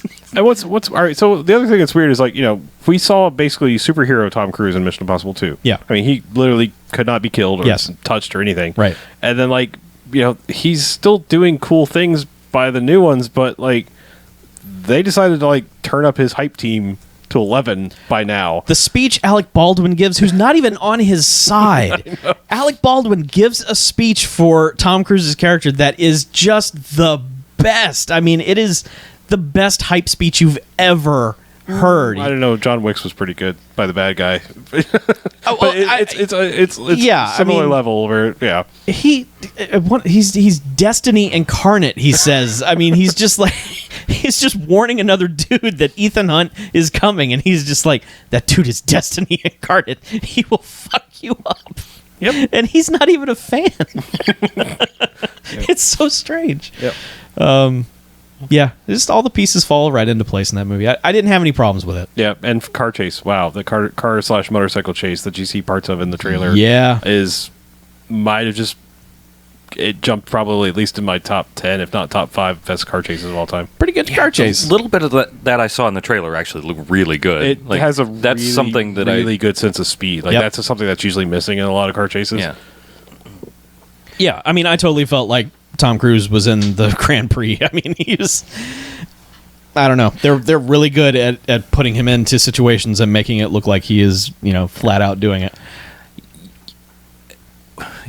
Tom Cruise has been doing Mission Impossibles for 20 years now. I know. Yep. Yeah. It's really weird. That's crazy. Also, his last 10 movies have all been stunt spectaculars. Yeah. And he's always flying around, getting explosions going off behind him, and singing to asses. That first Mission Impossible was the first movie that he produced. Well, there you go. Good to know. There you go. Speaking of producing, this movie starts with 6 production companies' logos. That shit needs to be reined in. Put them all on one screen. Give me a quad shot of all the logos because Nope, can't do that. They'll all get pissy with each other. I thought the theme was going to run out before the movie started. I was like, they're really stretching out the the fuse lighting part to get to the kick in, just dragging it out, and by the time the 5th logo came up, I'm like, okay. Was it Wicker Man that had 37 in front of it? Yeah, it's always a running joke with us. But I mean, you got Bad Robot because J.J. Abrams still somewhere attached to this universe that he set up, and it's just all of these things. Yeah. So you would think Mission Impossible 1 would be the most misogynistic of all of them. It's Brian De Palma, so notoriously yeah. Maybe I have to go back and rewatch it. That Might be. It it's might just that be. movie is so damn confusing. You're like, I don't know. Is that misogynist? I don't know. Maybe that's because she was dressed up as him and he. I don't know. Yeah. Masks. That was oh my god! There's so many mask swaps in Mission Impossible too. Yeah. It's every few seconds, it's like, jeez. Yeah. Yes, it's kind of to the point where I kept watching this one, figuring everyone was someone else. Right.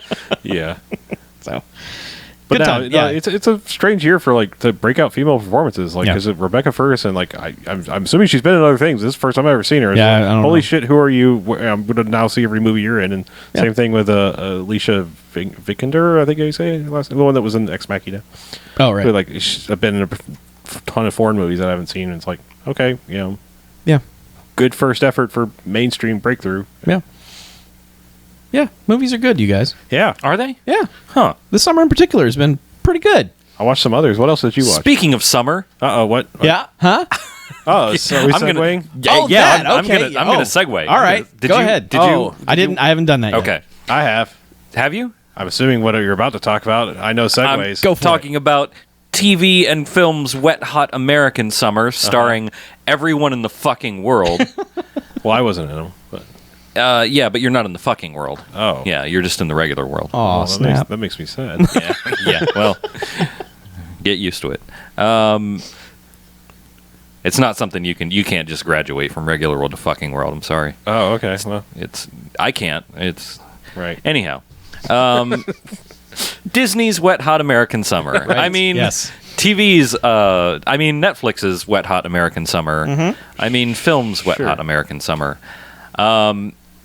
So I binged on a lot of television this weekend. I caught up on all of the things that I hadn't really finished, with the exception of Mad Men. Okay. So all the Netflix shows that have come out in the last year, with the exception of Daredevil and a bunch of other TV shit. But I also I got to the end of it and I'm like, oh, what's this Wet Hot American Summer that Netflix is really, really, really, really, really trying to get me to watch? Really? Because when I went on my app, I couldn't find it for a while. Really? I was like, I want to watch this on Friday. Where the fuck is it? I just want to say that I went to search for something in Netflix, put the letter C in, and that was the first thing that popped up. It was like, you'd like Wet Hot American Summer. You know what was happening to me was it was trying to run a trailer for Wet Hot American Summer before anything I watched. Oh, okay. I'd launch the app and go into something and be like, dun, dun, dun, dun, dun, dun, dun, dun. I'm like, no, why is there a commercial on my Netflix? Oh, it's a Netflix TV show. It haunted me. Yeah. And So it was like, it forced hey, you. don't you want to watch this? And I'm like, okay, fine. just to get it off the fucking screen. I'm going to watch it. And I hadn't seen Wet Hot American Summer, the film. Okay. Ever?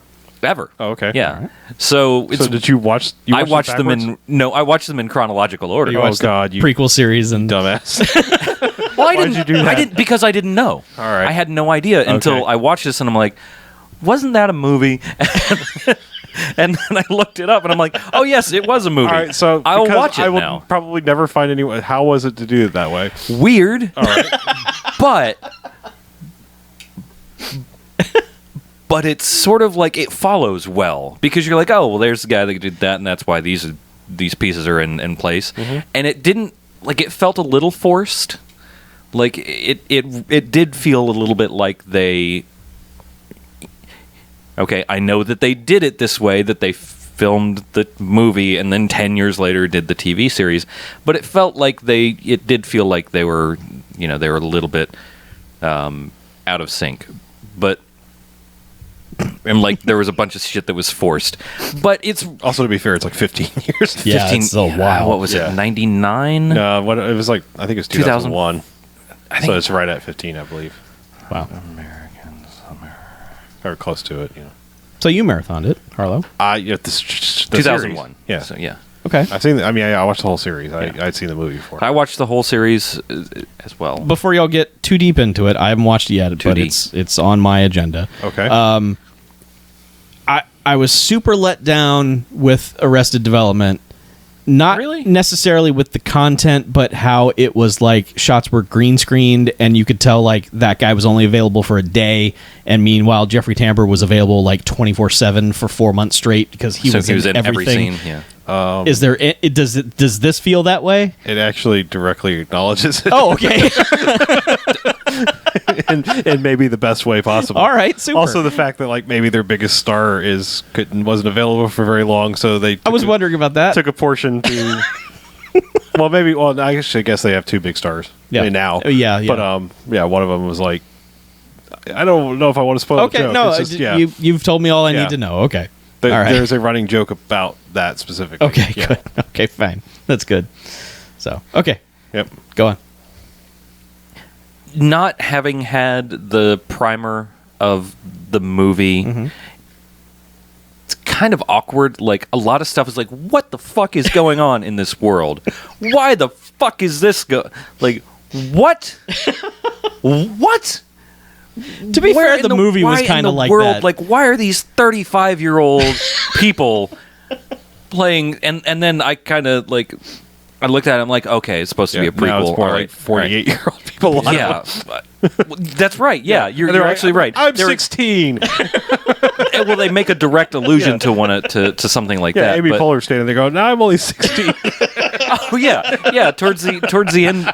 Oh man, she's like. Yeah.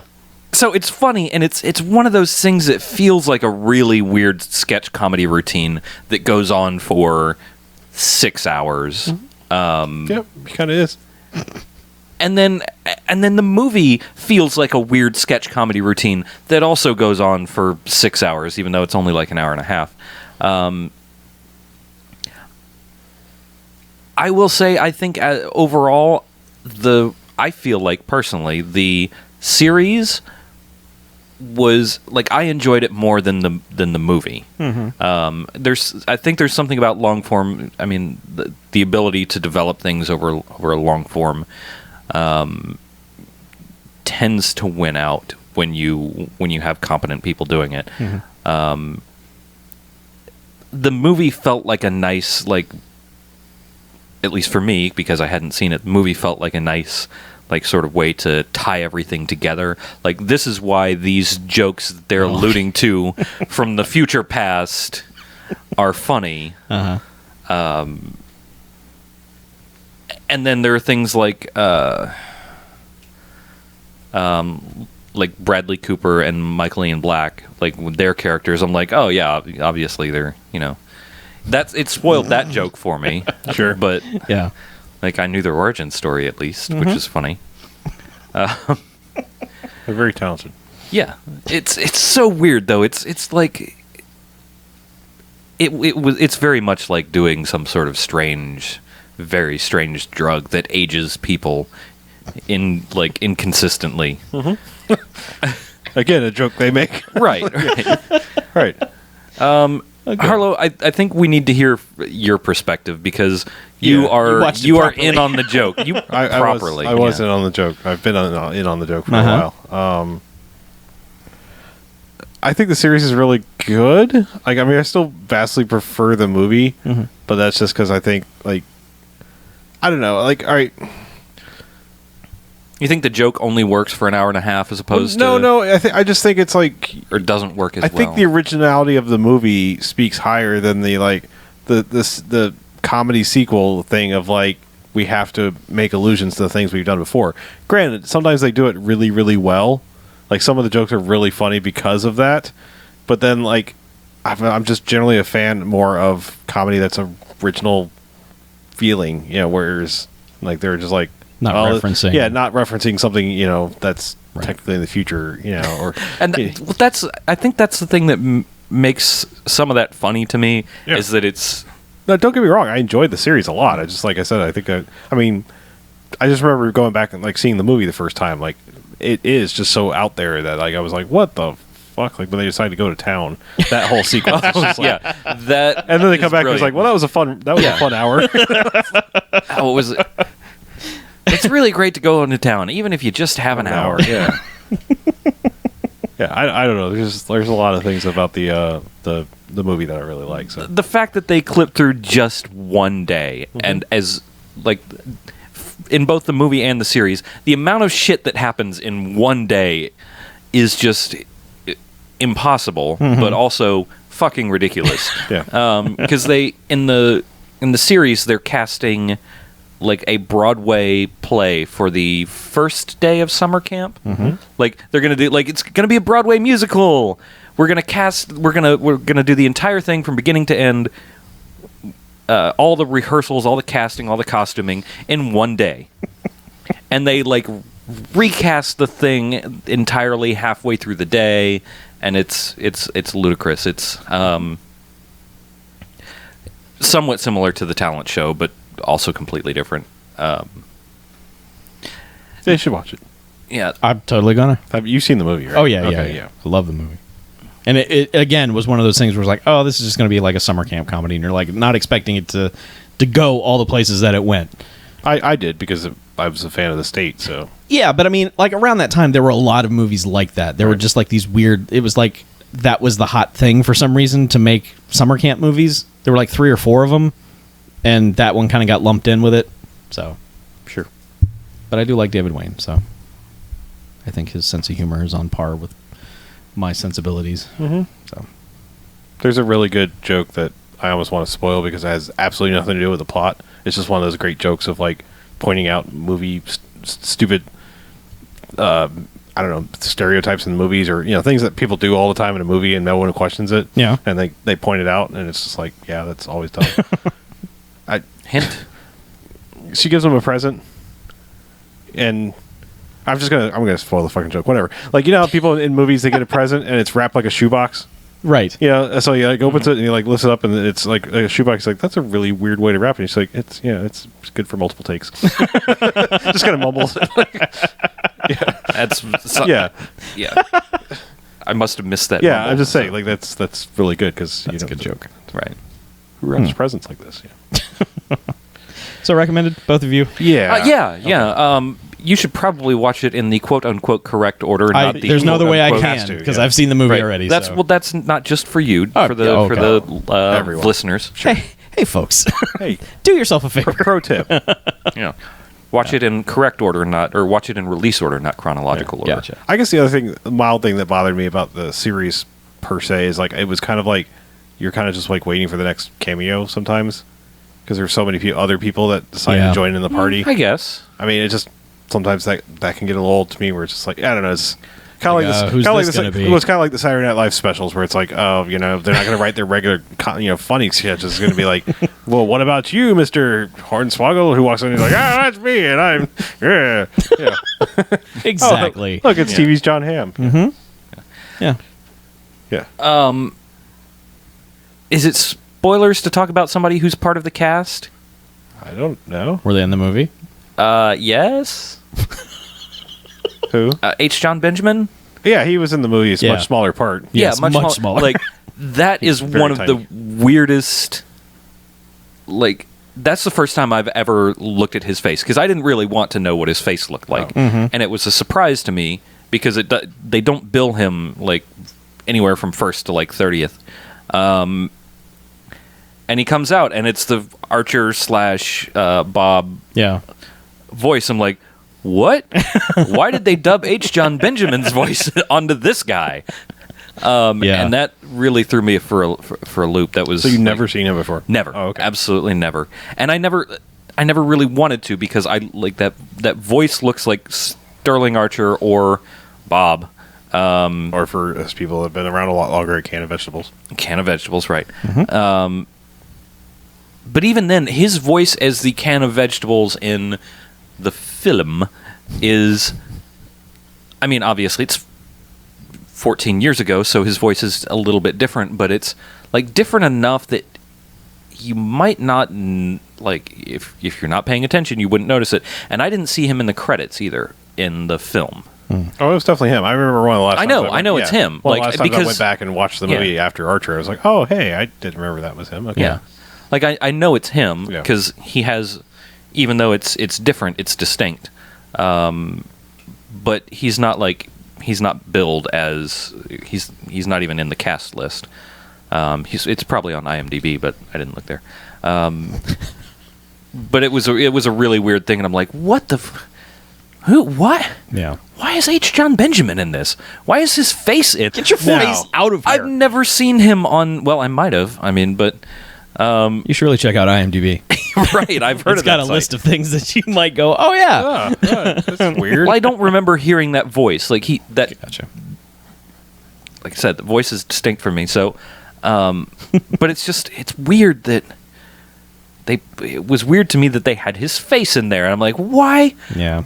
Why did they do this? And he's an okay actor, I guess. He does okay. Mm-hmm. Yeah, he's all right. That's good. Yeah. So, but anyhow, briefly, I want to talk while we're my Wet Hot on American. TV corner. Yeah. I don't know if I ever mentioned it, but I finished all of Californication. Oh, I okay. think, did I mention I started watching it? You and I talked about it privately. Okay. Well, all right. So on the podcast, for record, some years ago I was watching Californication, and I forgot where I stopped watching it, and I decided I want to watch it again, but rather than try to figure out what it was, I just decided to start all the way over and pretty much binge watch the entire thing. It's a great show. Yeah. It's definitely like a writer's show. You know, it's just full of great lines and good writing. Mm-hmm. But that show absolutely should have ended at season 6. Like, I mean, How many seasons is it? It's 7. Oh, okay. So 7 should not have happened. It's an okay season. It's just the ending of season 6 is so tonally perfect. Like, I've never seen, like, knowing there was another season really hurt because, like, if I'd been watching it, I'd been like, oh, just end the show right now. Like, you have to end it here. But it didn't. I don't know. And the ending they give him is fine. It's just like, I'm a big fan of, like, Sopranos kind of ambiguous sort of endings, and it's just ambiguous enough. I'm like, that's perfect. Like, cut, print, like, we're done. Like, walk away from the show right now. But they didn't. Oh, they X-filed it just a little too long. Yeah, that's too bad. So he wasn't in season 7? Yes, they brought in Robert Patrick. It was kind of weird. Oh, that does sound strange. Yeah, was he also a sex addict? He was. He was also the T-1000. Oh, weird. Yeah, that's totally weird. He was the NAS T-1000. There it is. Yeah. Oh, wow. Okay. Anyway, yeah. Movies. I don't have a segue out of that. Cool. But speaking of Netflix, great segue. We got a recommendation last week about the documentary Lost Soul, which is on Netflix, and so I was like, yeah, I'll watch that. Holy crap, that's a fantastic documentary. I meant to watch it. I didn't get time. Everyone needs to watch Lost Soul right now. People in this room, be prepared for the first 5 minutes of them praising the shit out of Hardware and saying that this guy was a fucking genius and Hardware is so good and so great and oh my god. Because it's the director of Hardware that this movie's about. Because he went on to attempt to direct The Island of Lost Souls. And Dr. Moreau. And didn't work out. All right. Well, it did in that it came out, and I did. gave it money way back when. Yeah, it was a movie that came out not because of him. Someone else took over.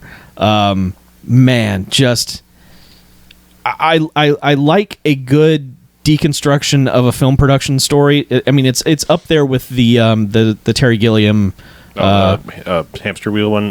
the Man of La Mancha.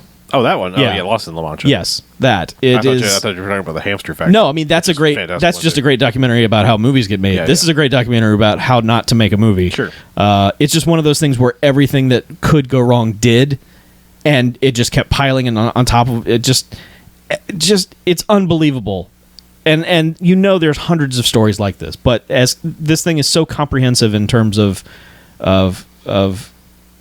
just what it covers in all facets of the production of this movie,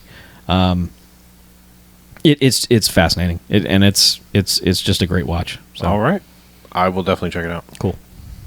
I got one more movie. Okay. I don't know if I'm alone in the room here, but I decided it was time to watch. No, there are two other people. in my decision to do this, I decided to watch They Live. Oh, well, that is appropriate. I thought so. Yeah.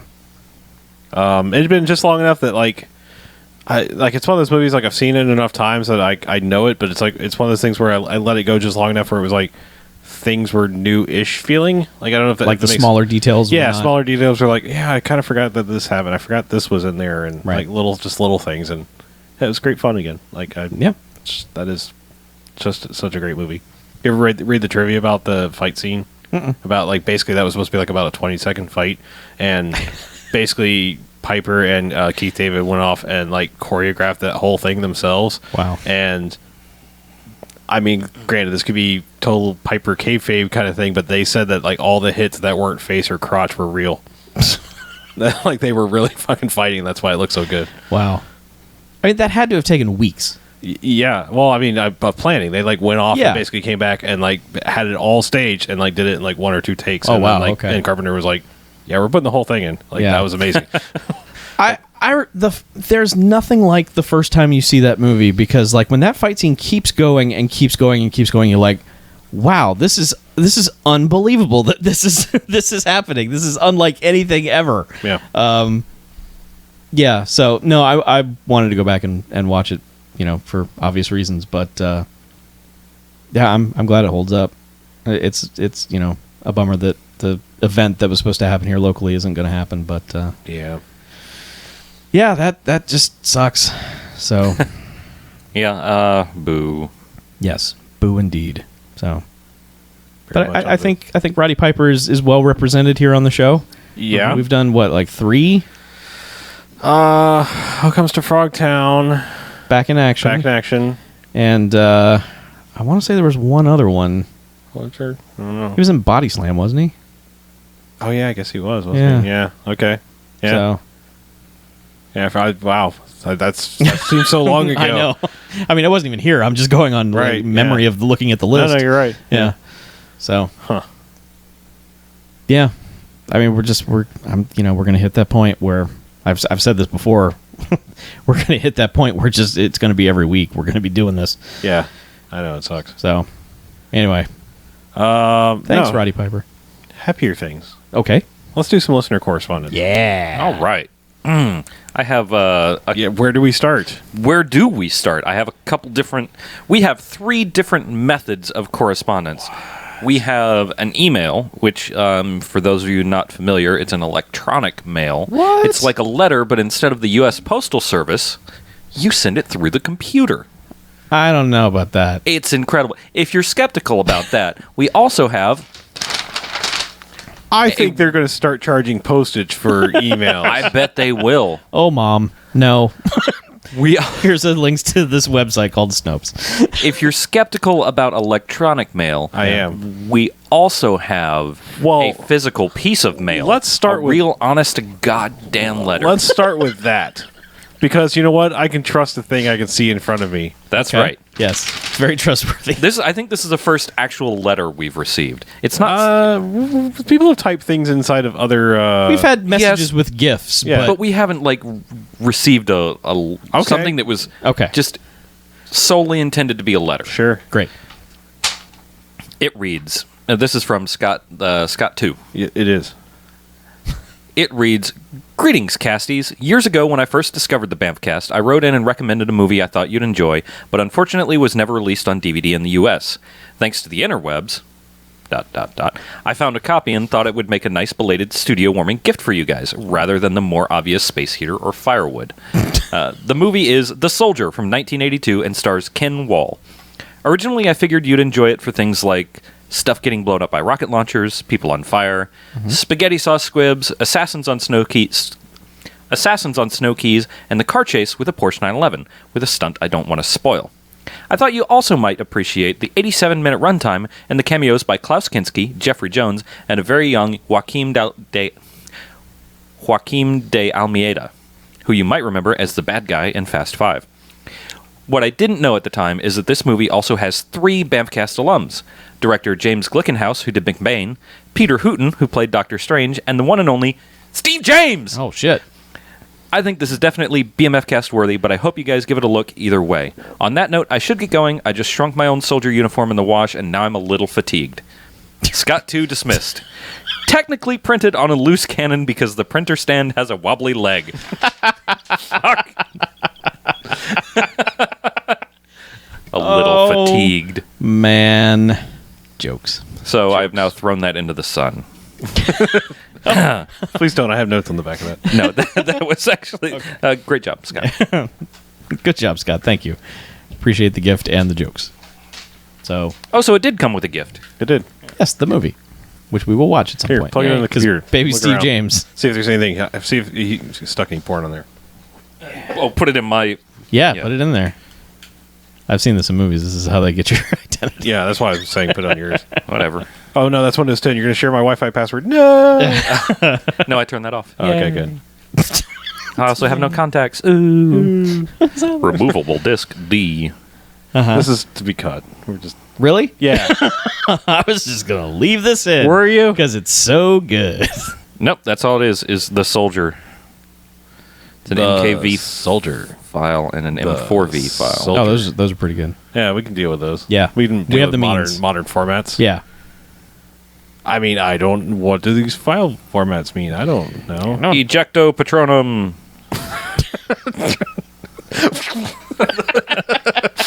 Boop. Still have to eject things in Windows 10. Jesus Christ. Windows. Yeah. You have to eject Jesus Christ? Yes. Is your Lord, Get outta here, Lord Jesus. and saved Get file on outta here. backup system? Catching up on the chat real quick. All right, read us the email when, when we stop making noise and make a logical cut here.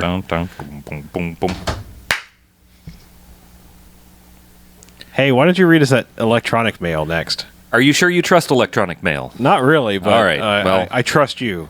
If we, that was that's your a bad first idea. mistake. If we My get fingers were charged crossed. for this, we'll just mail the invoice to Obama. He's not taking our emails. All right, this email is from Mr. Spike. Hello, Mr. Hello, Mr. Spike. Hello, Mr. Spike. Hello, BMFcast. This is Michael from the strange and forgotten land of Wisconsin. I wrote to you over a year ago, which you probably don't remember, which is okay. Seriously, it's okay. Anyways, I have a movie suggestion for you. 1990's The Ambulance. It stars Eric Roberts and his mullet as a comic book illustrator that works for Marvel right under Stan Lee. Yes, Stan Lee is in this movie. One day, he sees a girl he likes get taken by the evil ambulance. Ambulance is capitalized. You can tell it's evil because it emits an eerie green light. Eric Roberts must team up with a crazy cop played by James Earl Jones, who is chewing so much scenery it's amazing, in order to uncover the mystery behind the ambulance. Also, Eric Roberts was drunk on set for 90% of this film, and you can tell. I think you'll enjoy this one. Sent via Falcon named Archimedes. The ambulance is on the list. We almost watched it a couple months ago. Something came up to where we switched at the last minute, but Probably somebody... yeah. Yeah. Yeah. So, it was like a game time decision of we switched the movie to something else that day. But we are getting back to it. We will watch it before the end of the year. Oh, Guaranteed. Right. Wow. I know, right? That's a strong promise there. Hey. Yeah. It sure is. And now I believe we have one more method of correspondence. We do. Which is an Og Vorbis. Yeah, and actually, It's a voicemail. you know what? We're just going to sign out right here. Oh, well, we better do some information here first. No. Nope? We're just gonna we're gonna slowly just done? fade away. Okay. It's better to burn out, though, Yeah, than to we're fade just away. gonna fade out and leave the world with this voicemail right here. Okay, well, hit the fucking play button. All right. Bye. And the donation drive will be occurring later this month. $10 gets you an I Come in Peace tote bag. Coming up at the hour on Bad Movie Fiends Public Radio, an insightful conversation on why people enjoy BJ so much. Followed by a discussion on what exactly constitutes a Star Grub Award. And then we will take an in-depth look at the pros and cons of Chuck. But first, one quick announcement. The 4th annual Southern BMFcast285 will be occurring this upcoming Labor Day weekend in Atlanta, Georgia. Now, if I understand correctly, this is different from the BAMFCon that just happened. Correct, Jens. That was the Southwestern BMFcast285. Now, will the BAMFcasters be available for a meet and greet at this convention? I'm afraid not. You know how it is. Yes, they're always just a tad too busy to make it to these things. Maybe one year. Maybe one year. Although, we did have Harlow show up once. Yes, it'd be nice to have that happen again. Well, you know, it is possible to talk to him outside of a BAMFCon. Tell me how. Well, first, you can try an email with an email to bmf@bmfcast.com. You can also check out their website at bmfcast.com. You can check them out on iTunes. Make sure to subscribe, rate, and review. It really helps them out. You can also find them on Twitter with the handle at bmfcast. You can also call the Garfield phone. The phone number is 910-556-9263. 910-556-9263. That's right, Jens. Now, as always at this hour, we discuss why people like BJ so much. I think one of the main things to consider is how easy it is to judge someone's character by the refusal to use innuendo about BJ's name. Well, let's not forget his soothing voice. His sleepy nature perfectly reflects mankind's attitude. Sleepy nature perfectly reflects mankind's attitude. Wow. That is a good exit. I thought so. Yeah. I kind of previewed that one. Sorry. Oh, no, that's Me too. fine. It was new to me. Now that I get the emails, if I'm quick enough, I can look at them. Right. And Good job. Wait, we don't. I only delete like the junk things. They're like, hey, new Twitter follower, new Facebook. Well, blah blah blah. if I'm quick enough, Yeah. they won't just disappear from my notifications. oh, okay. So you don't know how to go get them past that. I can, but like if I get so hard. yeah, it is so hard. No, but like I get the same. It'll just say new message, and then if it disappears, I'm like, what? Oh, I don't know. What? Where'd message go? Yeah, where's it? So weird. Or sometimes I get a feel the vibration in my pocket, and then Come on, check come my on. phone, and there's nothing. Feel it. Yeah. Oh, That's what you oh. get. Let's make it smooth. You want to feel the sweat coming out your pores? What? Yeah, let's make it smooth. I don't know how to end the show considering it already ended. Yeah, I feel... we're bantering now. We're back to bantering. I know, but it's 9105 Jocks BMF, by the way. That's the one thing they didn't say. Yeah, Well, that's just fine. said They give the numbers. actual number. Yeah. I know, but we specifically took a phone number that spelled out 5 Jocks BMF because I know what America. Yes, America. Right. So. Yeah. So Let's get outta here, all shall those we? things they said. Yeah. No, we're not doing that part. They just We sign can off. do that just within. Oh, yeah. We say for goodbye to the chat. yeah, just Okay, for the- goodbye, chat. I'm that guy. I'm this guy, I'm the other guy. and we're those guys. This is that thing out. Ooh, doing that thing we did. Breaking your man. heart into a million pieces. And now the Oneaters Hey, Kyle, didn't see the Deadpool trailer. Bye. saw it. I don't know. I'm not a Deadpool expert. It looked a little bit weird. Like, I'm not a Deadpool expert. But I play one on TV. right. I play one on the BMFcast. I'll play anything. I play one behind the fourth wall. Ooh. I don't know. There's some things that just looked weird about it, like the way it was shot. Hey, it had me from the second. It included the lost, underrated, best Salt and Pepper song ever, Shoop. Everyone's all about, let's talk about sex. Let's all Really? push it. Oh, fuck yeah, Shoop. A million times over. No, I mean really. Like I didn't realize that people were down on Shoop. Well, Who the fuck is down on Shoop? Because let me fight that motherfucker. That's what I'm just saying. I mean, amongst the classics. Shoot day. Yeah. That when I think of Salt and Pepper, that's Like a that's where shotgun I bang. Go. Yeah. What up with that thing? Yeah. I want to know. How does it hang? Straight up, wait up, hold up. Like Prince said, you're a sexy mother. Yeah. All these things, yeah. Bunch of assholes. So I'm just saying, I was in 100% when that was, I was like, I want to see it. I do want to see it. I think it's going to be good, but there was a weird look to it, like a weird something just looks strange about it. And I imagine it could be because I watched it on a phone. Your phone? Well, I mean, I obviously I already I've had my cracked as fuck phone for a long time now, and I mentally compensate for the fact that it's got cracks. Like I know things look around the cracks. Right, but it looked weird. you got to see past the cracks. Right, I do. Yeah. I don't see things in crack and white.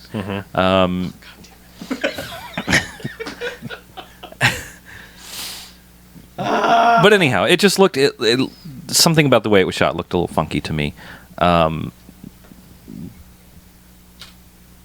So that's all I'm going to say. I want to see it, but All right. Well, I just like that the trailer was pretty much like, hey guys, were you afraid they weren't going to make an R-rated Deadpool? Yeah, we are. pretty much. I didn't see the red there's band one? I saw the red band. Oh, I didn't okay. see the green band. I don't know what is different about it. I'm sure there's less blood and motherfuckers and Probably. one butt. I think there's one butt. I think there's a butt in the trailer in the red band. But yeah, I don't know. Yeah. I want to see it.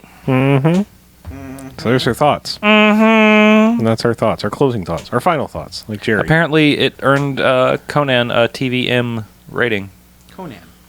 because it was debuted on Conan. Oh, the on red band Conan. trailer was? Yeah. It was Oh. they debuted on Conan. Huh. But he's on what, TNT or something? TBS. Yeah, TBS? it's the basic cable band. All right. Is that what the band is called? Yeah, that's what it's called now. Nice. All right. Good night, All right, everybody. Good night, Bye, live folks. stream watchers. And first timers, thanks for joining us. Bye. Give me